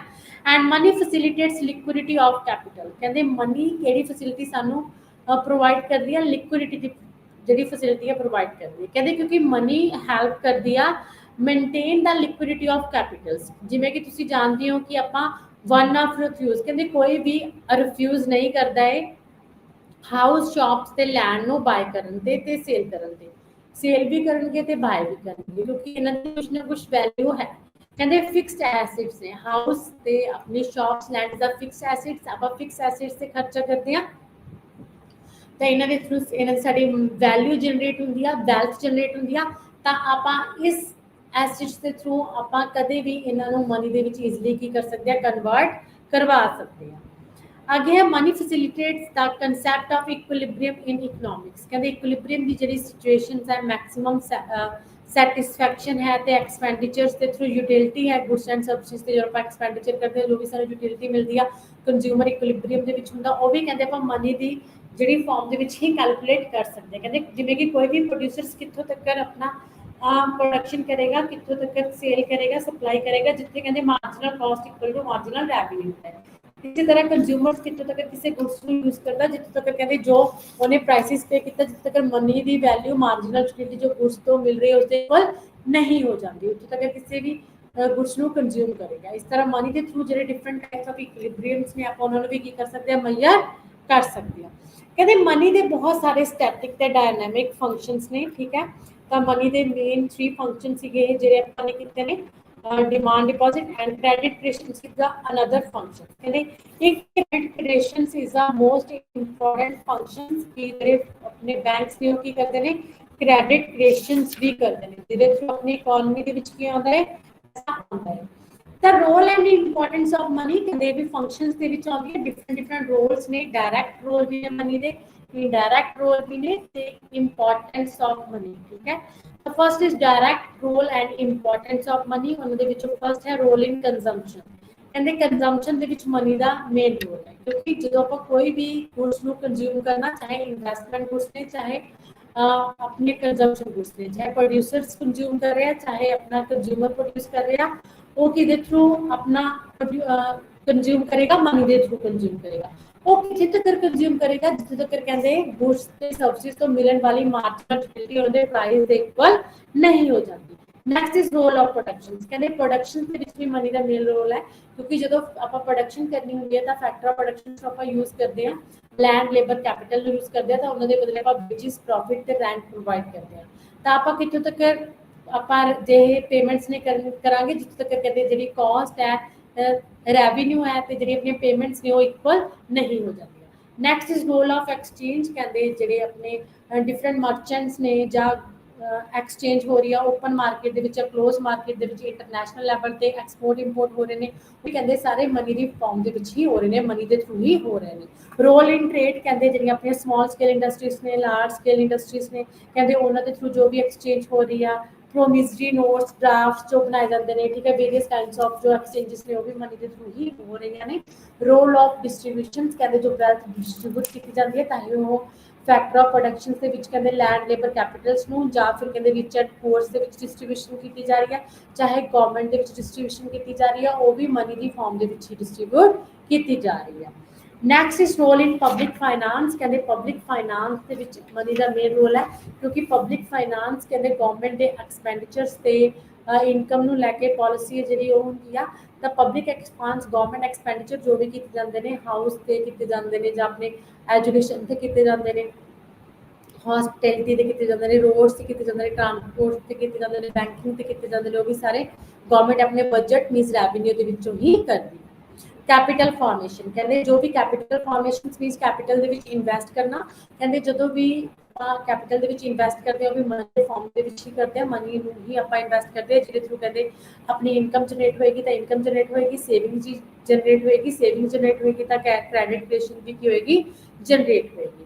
ਤੇ ਇਨਡਾਇਰੈਕਟ ਰੋਲ ਕੀ ਨੇ, ਫਰਸਟ ਇਜ਼ ਆ freedom from inconvenience of water, ਕਹਿੰਦੇ ਜਿਹੜਾ ਪਹਿਲਾਂ ਵਾਟਰ ਸਿਸਟਮ ਹੁੰਦਾ ਸੀ ਉਹ ਇਨਕਨਵੀਨੀਅੰਸ ਹੁੰਦਾ ਸੀ, ਕਹਿੰਦੇ ਉਹਦੇ ਵਿੱਚ ਸਾਨੂੰ ਪ੍ਰੋਪਰ ਜਿਹੜੀ goods and services the value ਸੀ ਉਹਦਾ ਪਤਾ ਨਹੀਂ ਲੱਗਦਾ ਸੀ, ਆਪਾਂ ਜਜਮੈਂਟ ਨਹੀਂ ਕਰ ਸਕਦੇ ਸੀ, ਕਈ ਵਾਰ ਕਹਿੰਦੇ ਬਾਇਰ ਸੀਗਾ ਜਿਹੜਾ ਉਹਨੂੰ ਨੁਕਸਾਨ ਹੁੰਦਾ ਸੀਗਾ, ਠੀਕ ਹੈ, ਕਹਿੰਦੇ ਉਹ ਤੋਂ ਬਚਣ ਦੇ ਲਈ ਕਹਿੰਦੇ ਅ ਲੋਟ ਆਫ ਟਾਈਮ ਤੋਂ ਬਚਣ ਦੇ ਲਈ, ਕਿਉਂਕਿ ਟਾਈਮ ਵੀ ਕੰਜ਼ਿਊਮ ਹੁੰਦਾ ਸੀ, ਸਾਨੂੰ ਨੂੰ ਦੇਖਣਾ ਪੈਂਦਾ ਸੀਗਾ ਕਿ ਕਿਸ ਨੂੰ ਫਾਰਮਰ ਨੂੰ ਦੇਖਣਾ ਪੈਂਦਾ ਸੀਗਾ ਕਿ ਮੇਰੇ ਪ੍ਰੋਡਕਸ਼ਨ ਨੂੰ ਕੌਣ ਬਾਈ ਕਰੇਗਾ ਤੇ ਮੈਨੂੰ ਜੁੱਤੀ ਕੌਣ ਦੇਗਾ, ਤੇ ਉਧਰ ਮੋਚੀ ਨੂੰ ਦੇਖਣਾ ਪੈਂਦਾ ਸੀ ਕਿ ਮੈਨੂੰ ਫਸਲ ਕਿੱਥੋਂ ਮਿਲੇਗੀ, ਕ੍ਰੌਪਸ ਕਿੱਥੋਂ ਮਿਲਣਗੀਆਂ, ਤਾਂ ਇਸ ਤਰ੍ਹਾਂ ਬਹੁਤ ਸਾਰੀ ਟਾਈਮ ਕੰਜ਼ਿਊਮਿੰਗ ਹੁੰਦੀ ਸੀ, ਉਸ ਤੋਂ ਬਚਣ ਦੇ ਲਈ ਕਹਿੰਦੇ ਹੁਣ ਕੀ ਆ ਇਕਨੋਮਿਕ ਐਫੀਸ਼ੀਐਂਸੀ ਇਨਕਰੀਜ਼ ਹੋਈ ਹੈ with the help of money, ਕਹਿੰਦੇ ਆਪਾਂ ਮਨੀ ਦੇ ਥਰੂ ਈਜ਼ੀਲੀ ਐਕਸਚੇਂਜ ਕਰ ਸਕਦੇ ਹਾਂ। Solutions of central economic problems, ਜੋ ਵੀ ਕਹਿੰਦੇ ਇਕਨੋਮਿਕ ਪ੍ਰੋਬਲਮਸ ਆ ਰਹੀਆਂ ਸੀ, ਮਿਸ ਮੋਰ 3 ਜਿਹੜੀਆਂ ਬੇਸਿਕ ਪ੍ਰੋਬਲਮ ਸੀਗੀਆਂ, what to produce, how to produce and for whom to produce, ਕਹਿੰਦੇ ਇਹ ਸਾਰੀਆਂ ਜਿਹੜੀਆਂ ਪ੍ਰੋਬਲਮ ਸੀਗੀਆਂ ਇਹ ਸੈਂਟਰਲ ਪ੍ਰੋਬਲਮਸ ਨੂੰ ਵੀ ਕਹਿੰਦੇ ਮਨੀ ਨੇ ਹੀ ਫੈਸਿਲਿਟੀ ਪਾਵਰ ਹੈ ਜਿਹੜੀ ਪ੍ਰੋਵਾਈਡ ਕੀਤੀ ਹੈ।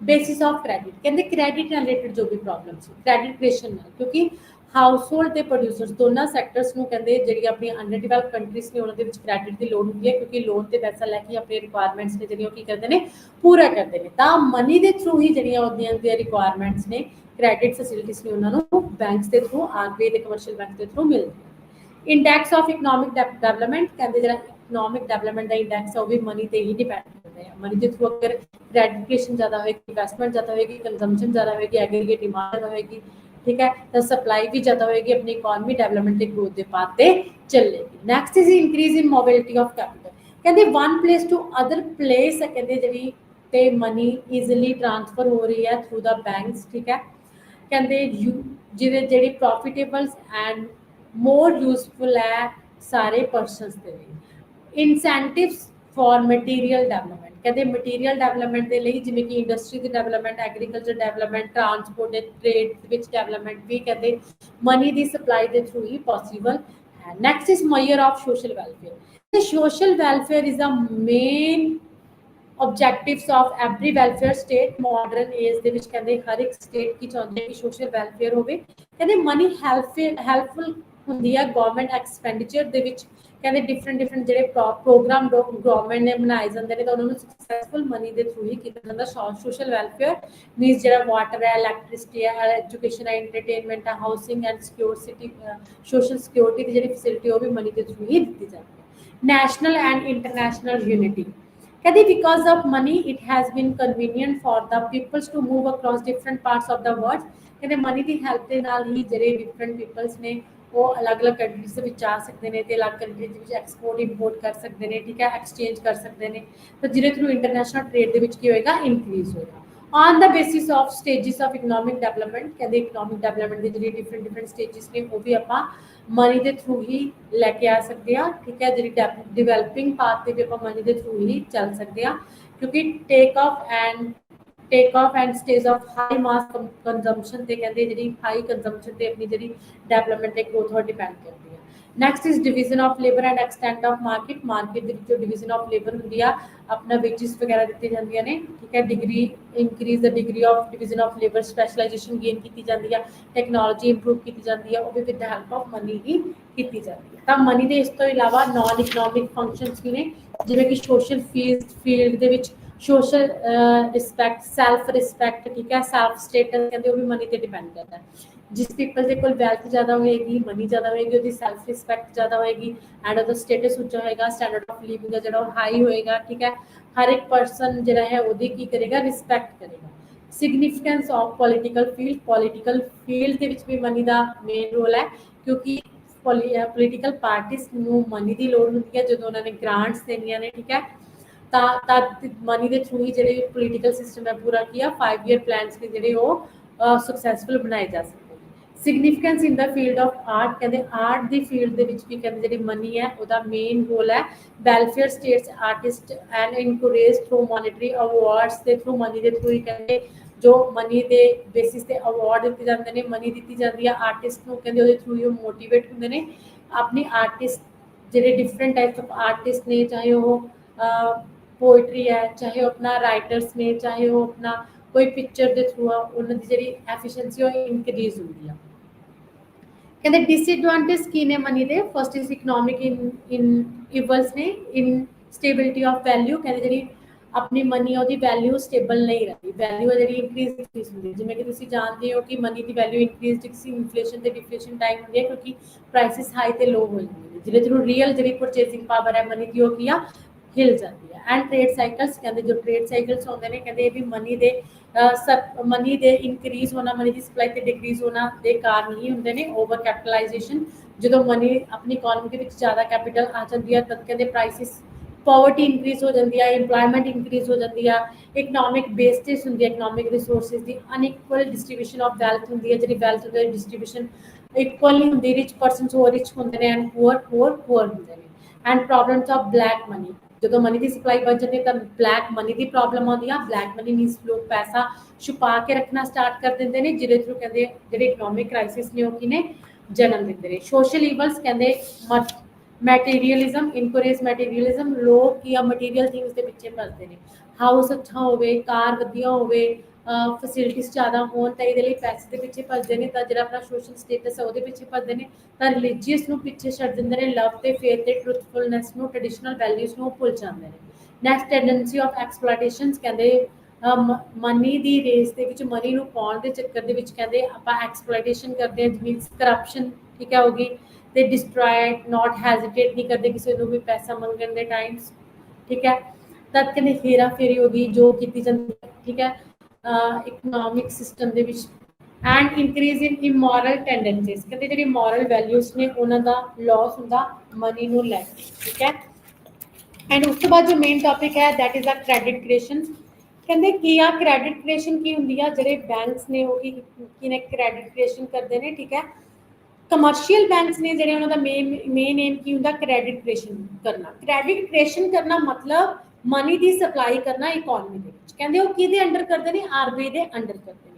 जो आरबीआई है it is the reserve bank of India, एक ही करता मेन बैंक है, एक कमर्शियल बैंक्स को कहते कमर्शियल बैंक्स को ये अंडर रह के आरबीआई के अंडर रह के ही जी क्रेडिट क्रिएशन है वो किया करनी होंगी है। सर कहते गवर्नमेंट फिक्स करती है कि आरबीआई ने कितनी क्रेडिट क्रिएशन करनी है, क्रेडिट क्रिएशन ज़्यादा करनी है या क्रेडिट क्रिएशन घट करनी है। तो क्रेडिट क्रिएशन किस चीज़ से डिपेंड करती है, एक तो कहते अपने डिमांड डिपॉजिट पर डिपेंड करती है, जो पीपल्स पैसा सेव करते हैं उन्होंने डिपेंड करती है। अगर पीपल्स के थ्रू ज़्यादा सेविंग होएगी तो क्रेडिट क्रिएशन ज़्यादा होएगी, अगर पीपल्स के थ्रू सेविंग घट होएगी क्रेडिट क्रिएशन घट होएगी।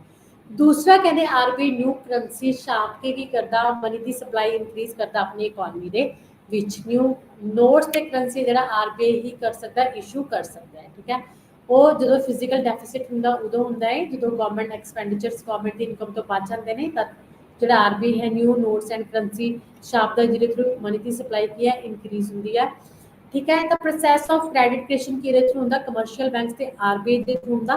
ठीक है, कहंदे power of commercial banks depends upon the RBI ते डिपेंड करदियां क्योंकि आरबीआई ने कहंदे की करना हुंदा आरबीआई गवर्नमेंट दे अंडर चलदा है ते गवर्नमेंट ने कहंदे प्रोडक्शन कंजम्पशन ते इन्वेस्टमेंट नूं लैके ही जिहड़ी मनी दी सप्लाई ओनू इंक्रीज डिक्रीज करना हुंदा है क्योंकि कहंदे इन्फ्लेशन डिफ्लेशन ट्रेड साइकल्स आउंदा ट्रेड साइकल्स दा मेन रीजन की हुंदा मनी दी सप्लाई मार्केट दे विच इंक्रीज होना ते डिक्रीज होना हुंदा है। तद कहंदे आरबीआई अगर मनी की सप्लाई इंक्रीज करनी आ तो रेट ऑफ इंटरस्ट डिक्रीज कर दिंदा जिहदे थ्रू क्रेडिट क्रिएशन ज़्यादा होएगी एंड सीआरआर नूं घटा दिंदा कैश रिजर्व रेशियो नूं जिहदे थ्रू जिहड़े अपने कमर्शियल बैंक्स ने अपने कोल पैसा डिपॉजिट कैश के फॉर्म दे विच घट रखते हैं तो क्रेडिट क्रिएशन भी ज़्यादा दिंदे ने लोकां नूं लोन ते ज़्यादा दिंदे। अगर कहंदे मनी की सप्लाई डिक्रीज करनी आरबीआई ने तो की करदा कमर्शियल बैंक्स के थ्रू जिहड़ी कैश रिजर्व रेशियो आ उहनूं ਵਧਾ ਦਿੰਦਾ ਹੈ ਤੇ ਇੰਟਰਸਟ ਰੇਟ ਵੀ ਵਧਾ ਦਿੰਦਾ ਹੈ ਜਿਹਦੇ ਥਰੂ ਜਿਹੜੀ ਕ੍ਰੈਡਿਟ ਕ੍ਰਿਏਸ਼ਨ ਹੈ ਉਹ ਕੀ ਆ ਘੱਟ ਹੁੰਦੀ ਹੈ ਮਨੀ ਦੀ ਸਪਲਾਈ ਘੱਟ ਹੁੰਦੀ ਹੈ। ਮਨੀ ਨੂੰ ਲੋਨ ਤੇ ਦੇਣਾ ਮਤਲਬ ਪੈਸੇ ਨੂੰ ਲੋਨ ਤੇ ਦੇਣਾ peoples this is a loanable funds ਕਹਿੰਦੇ basic concept relating to the credit creation ਦੇ ਨਾਲ ਰਿਲੇਟਡ ਟੂ ਬੇਸਿਕ ਕਨਸੈਪਟ ਨੇ first is the demand deposit ਕਹਿੰਦੇ ਪੈਸੇ ਨੂੰ ਕੀ ਕਰਦੇ ਨੇ ਬੈਂਕਸ ਡਿਪੋਜ਼ਿਟ ਕਰਦੇ ਨੇ। ठीक है, those deposit which banks which is the depositors can withdraw on any times ਜਿਹੜੇ ਲੋਕ ਨੇ ਜਦੋਂ ਉਹਨਾਂ ਦੀ ਇਨਕਮ ਵੱਧ ਹੁੰਦੀ ਆ ਤੇ ਕੰਜ਼ੰਪਸ਼ਨ ਤੋਂ ਬਾਅਦ ਇਨਕਮ ਉਹਨਾਂ ਕੋਲ ਬਚ ਜਾਂਦੀ ਹੈ ਤਾਂ ਉਹ ਪੈਸੇ ਨੂੰ ਸੇਵ ਕਰਦੇ ਨੇ ਬੈਂਕ ਦੇ ਕੋਲ ਜਮ੍ਹਾਂ ਕਰਦੇ ਨੇ ਤਾਂ ਕਿਸੇ ਵੀ ਟਾਈਮਸ ਇਹ ਜਿਹੜਾ ਪੈਸਾ ਡਿਪੋਜ਼ਿਟ ਕੀਤਾ ਇਹਦੀ ਡਿਮਾਂਡ ਵੀ ਕਰ ਸਕਦੇ ਨੇ। ਤਾਂ ਆਰਬੀਆਈ ਨੂੰ ਕਹਿੰਦੇ ਕੀ ਕਰਨਾ ਪੈਂਦਾ ਕਮਰਸ਼ੀਅਲ ਬੈਂਕ ਨੂੰ ਕੀ ਕਰਨਾ ਪੈਂਦਾ ਹੈ ਇਹ ਸਾਰੇ ਪੈਸੇ ਦੇ ਵਿੱਚੋਂ ਕੁਝ ਪੈਸਾ ਉਹ ਆਪਣੇ ਕੋਲ ਕੈਸ਼ ਦੀ ਫਾਰਮ ਦੇ ਵਿੱਚ ਰੱਖਦੇ ਨੇ that is the cash reserve ratio ਤੇ ਬਾਕੀ ਪੈਸਾ ਉਹ ਕੀ ਜਿਹੜਾ ਬਚ ਜਾਂਦਾ ਹੈ ਉਹ ਉਹਨੂੰ ਡਿਪੋਜ਼ਿਟ ਤੇ ਦੇ ਦਿੰਦੇ ਨੇ। The primary deposits that is the cash deposit and secondary deposits this is the derivative ਜਿਹਦੇ ਵਿੱਚ ਕਹਿੰਦੇ ਲੋਨ ਤੇ ਕਹਿੰਦੇ ਲੋਨ ਨਾ ਦੇ ਕੇ ਕਹਿੰਦਾ ਪੈਸਾ ਕੈਸ਼ ਦੀ ਫਾਰਮ ਦੇ ਵਿੱਚ ਨਾ ਦੇ ਕੇ ਚੈੱਕ ਦੀ ਫਾਰਮ ਦੇ ਵਿੱਚ ਦਿੱਤਾ ਜਾਂਦਾ ਹੈ ਤਾਂ demand deposit is equal to primary deposit plus secondary deposit and third is the cash reserve ratio ਕਹਿੰਦੇ no doubt bank wants to earn maximum profit ਕਹਿੰਦੇ ਪ੍ਰੋਡਿਊਸਰਸ ਦੀ ਤਰ੍ਹਾਂ ਜਿਹੜੇ ਬੈਂਕਸ ਨੇ ਉਹ ਵੀ ਕੀ ਚਾਹੁੰਦੇ ਨੇ ਮੈਕਸਿਮਮ ਪ੍ਰੋਫਿਟ ਚਾਹੁੰਦੇ ਨੇ ਤਾਂ ਪ੍ਰੋਫਿਟ ਉਹਨਾਂ ਨੂੰ ਕਿਹਦੇ ਥਰੂ ਹੁੰਦਾ ਰੇਟ ਆਫ ਇੰਟਰਸਟ ਦੇ ਥਰੂ ਹੁੰਦਾ ਜਿੰਨਾ ਰੇਟ ਆਫ ਇੰਟਰਸਟ ਜ਼ਿਆਦਾ ਹੋਏਗਾ ਤਾਂ ਪ੍ਰੋਫਿਟ ਬੈਂਕਸ ਨੂੰ ਉਨਾ ਹੀ ਜ਼ਿਆਦਾ ਹੋਏਗਾ।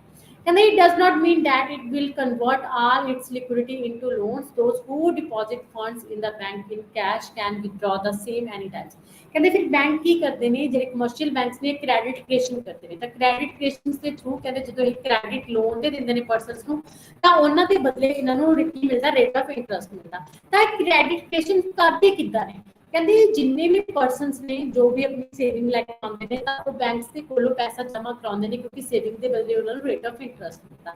ਤਾਂ ਬੈਂਕਸ ਕੀ ਕਰਦੇ ਨੇ ਉਹਨਾਂ ਦਾ ਜਿਹੜਾ डिपॉजिट्स ने पैसे ने उन्होंने अपने को की करते हैं डिपॉजिट करते हैं ਤਾਂ ਉਹ ਉਸ ਪੈਸੇ ਦੇ ਵਿੱਚੋਂ ਕੀ ਕਰਦੇ ਨੇ ਕੁਝ ਪੈਸਾ ਆਪਣੇ ਕੋਲ ਕੈਸ਼ ਦੇ ਫਾਰਮ ਦੇ ਵਿੱਚ ਰੱਖਦੇ ਨੇ ਤੇ ਬਾਕੀ ਪੈਸਾ ਉਹ ਕੀ ਆ ਲੋਨ ਤੇ ਦੇ ਦਿੰਦੇ ਨੇ ਕ੍ਰੈਡਿਟ ਕ੍ਰੀਏਸ਼ਨ ਕਰ ਦਿੰਦੇ ਨੇ ਜਿਹਦੇ ਥਰੂ ਉਹਨਾਂ ਨੂੰ ਕੀ ਮਿਲਦਾ ਹੈ ਪ੍ਰੋਫਿਟ ਮਿਲਦਾ ਹੈ through the rate of interest ਕਿਤੇ ਕਹਿੰਦੇ ਜਿਹੜਾ ਉਹਨਾਂ ਦਾ ਕ੍ਰੈਡਿਟ ਕ੍ਰੀਏਸ਼ਨ ਹੈ ਉਹ ਕਿਸ ਚੀਜ਼ ਤੇ ਡਿਪੈਂਡ ਕਰਦਾ ਸੀਆਰਆਰ ਤੇ ਡਿਪੈਂਡ ਕਰਦਾ ਕੈਸ਼ ਰਿਜ਼ਰਵ ਰੇਸ਼ੋ ਤੇ ਡਿਪੈਂਡ ਕਰਦਾ। ਕੈਸ਼ ਰਿਜ਼ਰਵ ਰੇਸ਼ੋ ਉਹ ਰੇਸ਼ੋ ਹੈ ਜਦੋਂ ਕਹਿੰਦੇ ਪੀਪਲਸ ਆਪਣਾ ਜਮ੍ਹਾਂ ਕਰਵਾਉਂਦੇ ਨੇ ਪੈਸਾ ਬੈਂਕਸ ਦੇ ਵਿੱਚ ਤਾਂ ਕਮਰਸ਼ੀਅਲ ਬੈਂਕਸ ਨੂੰ ਉਹਨਾਂ ਦੇ ਵਿੱਚੋਂ ਕੁਝ ਕਹਿੰਦੇ ਆਪਣੇ ਕੋਲ ਕੈਸ਼ ਦੀ ਫਾਰਮ ਦੇ ਵਿੱਚ ਰੱਖਣਾ ਪੈਂਦਾ ਹੈ 10% ਉਹਨਾਂ ਨੂੰ ਆਪਣੇ ਕੋਲ ਕੈਸ਼ ਦੀ ਫਾਰਮ ਦੇ ਵਿੱਚ ਰੱਖਣਾ ਪੈਂਦਾ ਹੈ ਤੇ ਬਾਕੀ ਜਿਹੜਾ 90% ਬਚਦਾ ਹੈ ਉਹ ਕੀ ਕਰ ਦਿੰਦੇ ਨੇ ਉਹਦੀ ਕ੍ਰੈਡਿਟੇਸ਼ਨ ਕਰ ਦਿੰਦੇ ਨੇ। ਤਾਂ ਐਕਸੈਸ ਰਿਜ਼ਰਵਸ ਕਹਿੰਦੇ amount of with bank in excess ਕਹਿੰਦੇ ਜਿਹੜਾ ਲਿਕੁਇਡਿਟੀ ਕੈਸ਼ ਰਿਜ਼ਰਵ ਹੈ ਉਹਨੂੰ ਲੋਨ ਤੇ ਦੇ ਸਕਦੇ ਨੇ ਕ੍ਰੈਡਿਟ ਮਲਟੀਪਲਾਇਰ ਇਸ ਦੇ ਵਿੱਚ ਕਹਿੰਦੇ ਹੋਰ ਚੀਜ਼ ਦੇਖਣ ਦੀ ਲੋੜ ਹੈ credit multiplier ਕਹਿੰਦੇ credit equation and credit multiplier can be expressed in under ਜਿਵੇਂ ਕਿ ਤੁਸੀਂ ਇੱਥੇ ਟੇਬਲ ਦੇ ਵਿੱਚ ਦੇਖ ਸਕਦੇ ਹੋ credit multiplier ਡਾਇਗਰਾਮ ਆਪਣਾ ਜੋ ਵੀ ਫਾਰਮੂਲਾ ਲਿਖਿਆ ਹੋਇਆ ਹੈ credit multiplier is equal to ਕਹਿੰਦੇ ਕੀ ਹੁੰਦਾ ਹੈ 1 divided by cash reserve ratio cash reserve ratio ਤੁਹਾਨੂੰ ਪਤਾ ਹੀ ਹੈ cash reserve ratio ਕੀ ਹੁੰਦੀ ਆ is equal to primary deposit ਸਭ ਤੋਂ ਪਹਿਲਾਂ ਪੀਪਲਸ ਨੇ ਕਿੰਨੇ ਪੈਸੇ ਡਿਪੋਜ਼ਿਟ ਕਰਵਾਏ ਜਿਵੇਂ ਕਿ 1000 ਕੀ ਆ ਡਿਪੋਜ਼ਿਟ ਕਰਵਾਏ ਤਾਂ 1000 ਡਿਪੋਜ਼ਿਟ ਕਰਨ ਤੋਂ ਬਾਅਦ ਕੀ ਆ डिवाइड बाय टोटल डिपॉजिट ਤਾਂ 1000 डिपॉजिट करवाਉਣ ਦੇ ਨਾਲ ਕਿੰਨੀ ਜਿਹੜੀ ਕ੍ਰੈਡਿਟੇਸ਼ਨ ਹੋਈ ਹੈ ਜਿਵੇਂ ਕਿ 10000 ਹੋਈ ਹੈ ਤਾਂ 1000 ਡਿਵਾਈਡ ਬਾय 10000 ਠੀਕ ਹੈ primary deposit divide by total deposit is equal to cash reserve ratio ਤਾਂ ਇਹ ਕੀ ਹੋ ਗਿਆ ਸਾਡਾ ਕੈਸ਼ ਰਿਜ਼ਰਵ ਰੇਸ਼ੋ ਹੋ ਗਿਆ। ਤਾਂ ਕੈਸ਼ ਰਿਜ਼ਰਵ ਰੇਸ਼ੋ ਦੇ ਥਰੂ ਆਪਾਂ ਜਿਹੜਾ ਆਪਣਾ ਮਲਟੀਪਲਾਇਰ ਹੈ ਉਹਨੂੰ ਦੇਖ ਸਕਦੇ ਆ, credit multiplier divide by 1 by cash reserve ratio CRR, ਤਾਂ ਕ੍ਰੈਡਿਟ ਮਲਟੀਪਲਾਇਰ ਸਾਡਾ ਨਿਕਲ ਆਏਗਾ।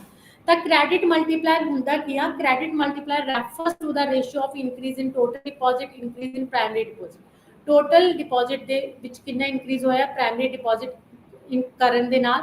ਜਿਵੇਂ ਕਿ ਕਹਿੰਦੇ ਤੁਸੀਂ ਇਸ ਟੇਬਲ ਦੇ ਵਿੱਚ ਦੇਖ ਸਕਦੇ ਹੋ ਪ੍ਰੋਸੈਸ ਆਫ ਕ੍ਰੈਡਿਟ ਕ੍ਰੀਏਸ਼ਨਸ, ਕਹਿੰਦੇ ਕੀ ਆ ਇੱਕ ਬੈਂਕ ਆ ਤਾਂ ਇਹਦੇ ਵਿੱਚ 3 ਰਾਉਂਡਸ ਲਿੱਤੇ ਹੋਏ ਨੇ, first second and third round. ਤਾਂ ਇੱਕ ਬੈਂਕ ਕਿਸ ਤਰ੍ਹਾਂ ਕ੍ਰੈਡਿਟ ਕ੍ਰੀਏਸ਼ਨ ਕਰਦਾ ਹੈ, ਤਾਂ ਸਭ ਤੋਂ ਪਹਿਲਾਂ ਪ੍ਰਾਇਮਰੀ ਡਿਪੋਜ਼ਿਟ ਆ, ਫਿਰ ਕੈਸ਼ ਰਿਜ਼ਰਵ ਰੇਸ਼ੋ ਹੈ ਜੋ ਕਮਰਸ਼ੀਅਲ ਬੈਂਕਸ ਨੇ ਆਪਣੇ ਕੋਲ ਕੁਝ % ਆਪਣੇ ਕੋਲ ਰੱਖਣਾ ਹੁੰਦਾ ਹੈ ਜਮਾ ਦਾ, ਐਂਡ ਫਿਰ ਲੋਨਸ ਜੋ ਲੋਨ ਤੇ ਦਿੰਦੀ ਹੈ ਬਾਕੀ ਬਚਦਾ ਪੈਸਾ ਔਨ ਸੈਕੰਡਰੀ ਡਿਪੋਜ਼ਿਟ ਜਿਹਨੂੰ ਆਪਾਂ ਕਹਿੰਦੇ ਹਾਂ ਜੋ ਬਾਅਦ ਦੇ ਵਿੱਚ ਜਮਾ ਹੁੰਦਾ ਹੈ। ਤਾਂ ਸਭ ਤੋਂ ਪਹਿਲਾਂ ਫਰਸਟ ਰਾਉਂਡ ਦੇ ਵਿੱਚ ਇੱਕ ਪਰਸਨ ਆਇਆ, ਉਹਨੇ ਪ੍ਰਾਇਮਰੀ ਡਿਪੋਜ਼ਿਟ ਕਰਵਾਏ, ਬੈਂਕ ਦੇ ਵਿੱਚ 1000 ਰੁਪਏ ਡਿਪੋਜ਼ਿਟ ਕਰਵਾ ਦਿੱਤਾ। ਤਾਂ ਉਹਦੇ ਵਿੱਚੋਂ ਕਹਿੰਦੇ ਬੈਂਕਸ ਨੇ ਕੀ ਕੀਤਾ 10% ਆਪਣੇ ਕੋਲ ਰੱਖ ਲਿਆ, ਕੈਸ਼ ਰਿਜ਼ਰਵ ਰੇਸ਼ੋ ਕਿੰਨਾ ਰੱਖਿਆ ਉਹਨਾਂ ਨੇ 100 ਰੁਪਏ ਆਪਣੇ ਕੋਲ ਰੱਖ ਲਿਆ, ਤੇ ਉਸ ਤੋਂ ਬਾਅਦ ਉਹਨਾਂ ਨੇ ਕੀ ਕੀਤਾ ਕਿਸੇ ਵੀ ਇਹ ਪਰਸਨ ਨੂੰ 900 ਰੁਪਏ ਲੋਨ ਤੇ ਦੇ ਦਿੱਤਾ, ਕਿਉਂਕਿ ਉਸਨੇ 900 ਰੁਪਏ ਦਾ ਲੋਨ ਲੈਣਾ ਸੀ, 900 ਰੁਪਏ ਲੋਨ ਤੇ ਲਿੱਤਾ।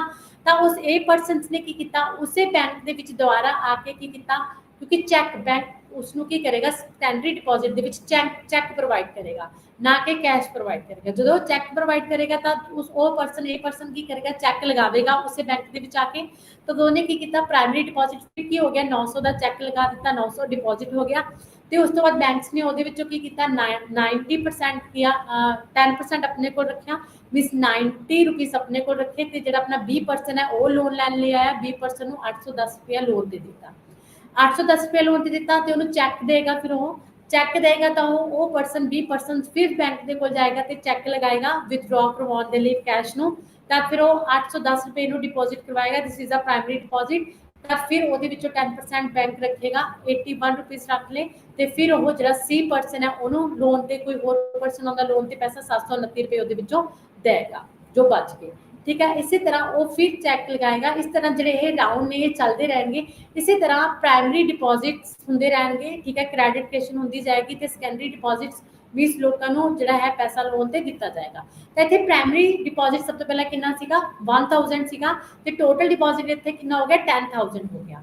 तो कैश रिजर्व रेशो साडा की होया primary deposit means 1000 divide by 10000 is equal to की रह गया 10% is a cash reserve ratio। the credit multiplier साडा की है 1 डिवाइड बाय 10% हो गया साडा, ठीक है, this is a credit multiplier। the credit multiplier सानू दसदा है सिंगल बैंकिंग सिस्टम दे विच कहंदे क्रेडिट की प्राइमरी डिपॉजिट करवाउण दे नाल साडे टोटल डिपॉजिट्स किन्ने हुंदे ने, this is a credit creations. किसी तरह जिहड़ा बैंक्स दा क्रेडिट मल्टीप्लायर दा सिस्टम है चलदा रहेगा, प्राइमरी डिपॉजिट तो कितने टोटल जिहड़े है डिपॉजिट्स, ठीक है, टोटल क्रेडिट क्रिएशंस हुंदी है, ठीक है, that is a credit multiplier. 1000 जमा करवाउण दे नाल जिहड़ा 10000 दा अपने कोल की है वो क्रेडिट मल्टीप्लायर आया है। दैन कैश रिजर्व रेशो की हुंदा है primary deposit divide bye secondary deposit.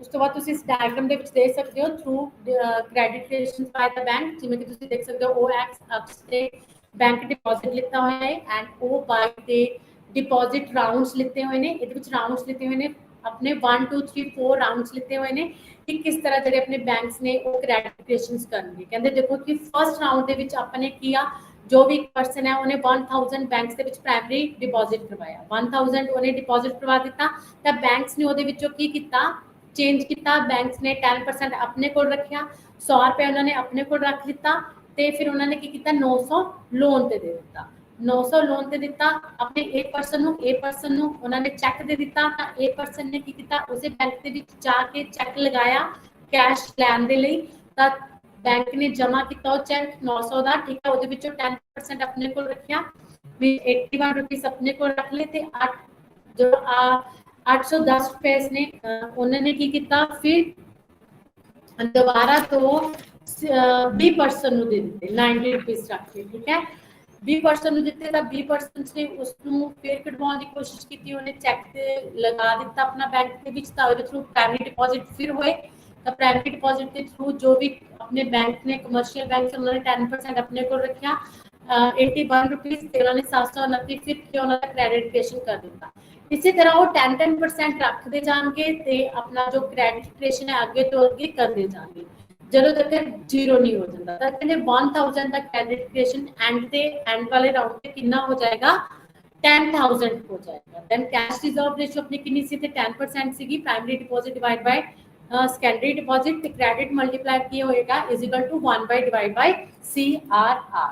ਤਾਂ ਇੱਥੇ ਤੁਸੀਂ ਦੇਖ ਸਕਦੇ ਹੋ ਕਮਰਸ਼ੀਅਲ ਬੈਂਕ ਦੇ ਥਰੂ ABCD ਜੋ ਹੈ ਡਿਫਰੈਂਟ ਬੈਂਕਸ ਨੇ ਤਾਂ ਉਹਨਾਂ ਦੇ ਥਰੂ ਬੈਂਕ ਡਿਪੋਜ਼ਿਟ ਕੀਤੇ ਗਏ ਨੇ। ਪਹਿਲਾ ਬੈਂਕਸ ਦਾ ਪ੍ਰਾइमरी डिपॉजिट 1000 ਫਿਰ ਉਸ ਤੋਂ ਬਾਅਦ 900 ਉਹਨਾਂ ਨੇ ਕੀਤਾ सेकेंडरी डिपॉजिट एंड फिर प्राइमरी डिपॉजिट 1000 एंड उसके बाद सेकेंडरी डिपॉजिट 810% रख के फिर प्राइमरी डिपॉजिट 810 फिर 729 प्राइमरी एंड सेकेंडरी डिपॉजिट्स। ठीक है उन्होंने 10% रख के इस तरह जी क्रेडिट है वो क्रिएशन स्टार्ट कर दी थी। This is the credit creation by the commercial banks. ठीक है इसी तरह वो की करेंगे लोन क्रेडिट दे देंगे। The basis the balance sheet बनी हुई है अपने बैंक से क्रेडिट दी ਤਾਂ ਇਹਦੇ ਵਿੱਚ ਕੀ ਆ ਬੈਲੈਂਸ ਸ਼ੀਟ ਦੇਖੋ ਜਿਵੇਂ ਕਿ ਫਰਸਟ ਬੈਲੈਂਸ ਸ਼ੀਟ ਦੇ ਵਿੱਚ ਕੀ ਆ 1000 ਇਹਨਾਂ ਨੇ ਡਿਪੋਜ਼ਿਟ ਕਰਵਾਇਆ ਲਾਇਬਿਲਿਟੀਜ਼ ਦੱਸੇ ਹੋਏ ਨੇ ਐਂਡ ਐਸੈਟਸ ਦੱਸੇ ਹੋਏ ਨੇ deposit 1000 total 1000 and reserves 1000 and total 1000 at A bank ने एंड उस तो बाद बी बैंक के कोल जाएगा final balance sheet of bank A की कितना फाइनली बैंक ए ने डिपॉजिट 1000 करवा लिया ਉਹਦੇ ਵਿੱਚੋਂ ਰਿਜ਼ਰਵ 100 ਰੱਖਿਆ ਆਪਣੇ ਕੋਲ CRR 100 ਰੱਖ ਲਈ ਐਂਡ ਲੋਨ 900 ਦੇ ਦਿੱਤਾ। ਠੀਕ ਹੈ ਟੋਟਲ ਉਹਦੇ ਕੋਲ ਕ੍ਰੈਡਿਟ ਕਿੰਨੀ ਰਹੀ 1000 एंड उस तो बाद primary balance sheet of bank की द पर्सन की गया वो पर्सन 900 रुपया लैके कैश लैके अपना चैक लैके बैंक बी कोल गया बी बैंक कोल चैक लगाया उन्हें जो डिफरेंट बैंक्स के कोल आप की करते डिफरेंट बैंक्स के थ्रू क्रेडिट क्रिएशन होती है ਵਿੱਚ ਕੀ ਹੋਏਗਾ बी बैंक चेक लगाएगा तब बी बैंक का प्राइमरी डिपॉजिट 900 रुपए है तो टोटल 900 एंड रिजर्व होने की कितना 900 ਉਹਦੇ ਵਿੱਚੋਂ ਉਹਨਾਂ ਨੇ 900 total this is the primary balance sheet and final balance sheet की होएगी जो उन्होंने पैसा लोन ते देना है बी बैंक ने तो ਉਹਦੇ ਵਿੱਚੋਂ वो डिपॉजिट जो 900 है ਉਹਦੇ ਵਿੱਚੋਂ 10% अपने को रख के 90 अपने को रख के लोन ते 810 दे देगा ਜਿਹਦੇ ਨਾਲ ਉਹਦੇ ਕੋਲ ਸੈਕੰਡਰੀ डिपॉजिट कितना हो गया 810 हो गया एंड प्राइमरी डिपॉजिट ਉਹਦੇ ਕੋਲ 900 ਸੀਗਾ। इसी तरह primary balance sheet of bank C वो ਜਿਹੜਾ पर्सन सी है वो बैंक सी को जाएगा बैंक सी को जाके अपना जो भी चेक है वो लगाएगा तो ਉਹਦੇ ਕੋਲ जो चेक 810 ਦਾ ਲੱਗਿਆ बैंक उसमें अपने को डिपॉजिट करेंगे। उस तो बाद कमर्शियल बैंक जो सी बैंक है अपने को 10% रखेगा। ठीक है 81 रुपीज अपने को रखेगा। उस तो बाद जो 810 है वो सेकेंडरी डिपॉजिट करवाएगा फिर लोन ते देगा किसी और पर्सन को। इसी तरह जो बैंक्स ने अपने को 10% अपने को रख के बाकी जो पैसा बचेगा उसको लोन ते ਦਿੰਦੇ ਰਹਿਣਗੇ। इस तरह क्रेडिट क्रिएशन होएगी through the commercial banks. This is the final balance sheet of bank C ਜਿਹਦੇ ਵਿੱਚ ਉਹਨਾਂ ਨੇ ਡਿਪੋਜ਼ਿਟ ਕੀਤਾ ਬੈਂਕ ਸੀ ਦੇ ਕੋਲ ਕਿਸੇ ਵੀ ਪਰਸਨਸ ਨੇ ਜਿਨ੍ਹਾਂ ਨੂੰ ਬੈਂਕ ਨੇ ਲੋਨ ਬੀ ਨੇ ਬੈਂਕ ਬੀ ਨੇ ਲੋਨ ਤੇ ਦਿੱਤਾ ਸੀਗਾ ਤਾਂ 810 ਉਹਨਾਂ ਨੇ ਪ੍ਰਾਇਮਰੀ ਡਿਪੋਜ਼ਿਟ ਕੀਤਾ ਜਿਹਦੇ ਵਿੱਚ ਰਿਜ਼ਰਵ ਉਹਨਾਂ ਨੇ 81 ਰੱਖਿਆ ਐਂਡ ਫਿਰ ਨੈਕਸਟ ਡੀ ਪਰਸਨ ਨੂੰ ਉਹਨਾਂ ਨੇ ਲੋਨ ਤੇ ਦਿੱਤਾ 729 10% ਆਪਣੇ ਕੋਲ ਰੱਖ ਕੇ। इस तरह टोटल जो है उन्होंने कोल डिपॉजिट 810 है। इसी तरह जो अपने A B and C banks ने उन्होंने बैलेंस शीट दसी हुई है न्यू डिपॉजिट्स 1000 पहले बैंक ने डिपॉजिट प्राइमरी डिपॉजिट एंड उसके बाद बी बैंक का 900 एंड सी दा 810 रिक्वायर्ड रिजर्व्स जो उन्होंने रखे 10% ए बैंक ने 100 रखे एंड बी ने 90 एंड 8 ने 80 सी ने 81 एंड न्यू लोन्स जो सेकेंडरी लोन उन्होंने प्रोवाइड किया दैट इज 900 ए बैंक का 810 बी बैंक का एंड सी बैंक का 729। इस तरह प्राइमरी जो है deposit total deposit that is 10,000 and उसके बाद जो 1000 है उन्होंने प्राइमरी डिपॉजिट करवाया सी एंड जो है टोटल डिपॉजिट दैट इज 10,000 ਤੇ ਉਸ ਤੋਂ ਬਾਅਦ ਜੋ ਕੈਸ਼ ਰਿਜ਼ਰਵ ਰੇਸ਼ੋ ਹੈ ਤੁਸੀਂ ਇਸ ਤੋਂ ਕੱਢ ਸਕਦੇ ਹੋ 1000 divide by 10000 is equal to 10% ਜੋ ਕਮਰਸ਼ੀਅਲ ਬੈਂਕਸ ਨੇ CRR ਆਪਣੇ ਕੋਲ ਰੱਖ ਕੇ ਕ੍ਰੈਡਿਟ ਕ੍ਰੀਏਸ਼ਨ ਕੀਤੀ ਹੈ। इस तरह जो बैंक्स ने एक क्रेडिट क्रिएशन करेंगे through the RBI। Limitations of credit creation की ने कैश रिजर्व रेशो कहते एक ही इंक्रीज डिक्रीज होती है through the interest rate and amount of primary deposit कहते जो पीपल्स के कोल हैबिट्स घट होम डिपॉजिट करवाते हैं तब भी कहते जी है क्रेडिट क्रिएशन घट होएगी। कहते कई पीपल्स कहते अपने को पैसा कंज्यूम ज़्यादा करते हैं सेव घट करते हैं। Credit policy of the central bank ने जो चीफ पॉलिसी अपनाई तो CRR की घट रखेंगे अगर एक्सपेंसिव तो CRR बद रखेंगे। पॉलिसी ऑफ अदर बैंक्स से भी डिपेंड करता है कि बाकी जो रेट ऑफ इंटरेस्ट है बैंक कितना रख रहे हैं लीकेज ऑफ सर्कुलेशन के मनी कितनी है ज़्यादा है या घट है तो बोरर्स ने पैसा लोन पर कितना लेना है ਤੇ ਕਮਰਸ਼ੀਅਲ ਤੇ ਇੰਡਸਟਰੀਅਲ ਕੰਡੀਸ਼ਨਸ ਕੀ ਨੇ, ਸਾਡੀ ਇਕਨੋਮੀ ਦੀ ਕੀ ਕੰਡੀਸ਼ਨਸ ਹੈ, ਇਸ ਤੇ ਵੀ ਮਨੀ ਦੀ ਸਪਲਾਈ ਡਿਪੈਂਡ ਕਰਦੀ ਹੈ, ਕ੍ਰੈਡਿਟ ਕ੍ਰੀਏਸ਼ਨ ਡਿਪੈਂਡ ਕਰਦੀ ਹੈ। ਇੱਥੇ ਆਪਣਾ ਲੈਕਚਰ ਖਤਮ ਹੁੰਦਾ ਹੈ। ਧੰਨਵਾਦ।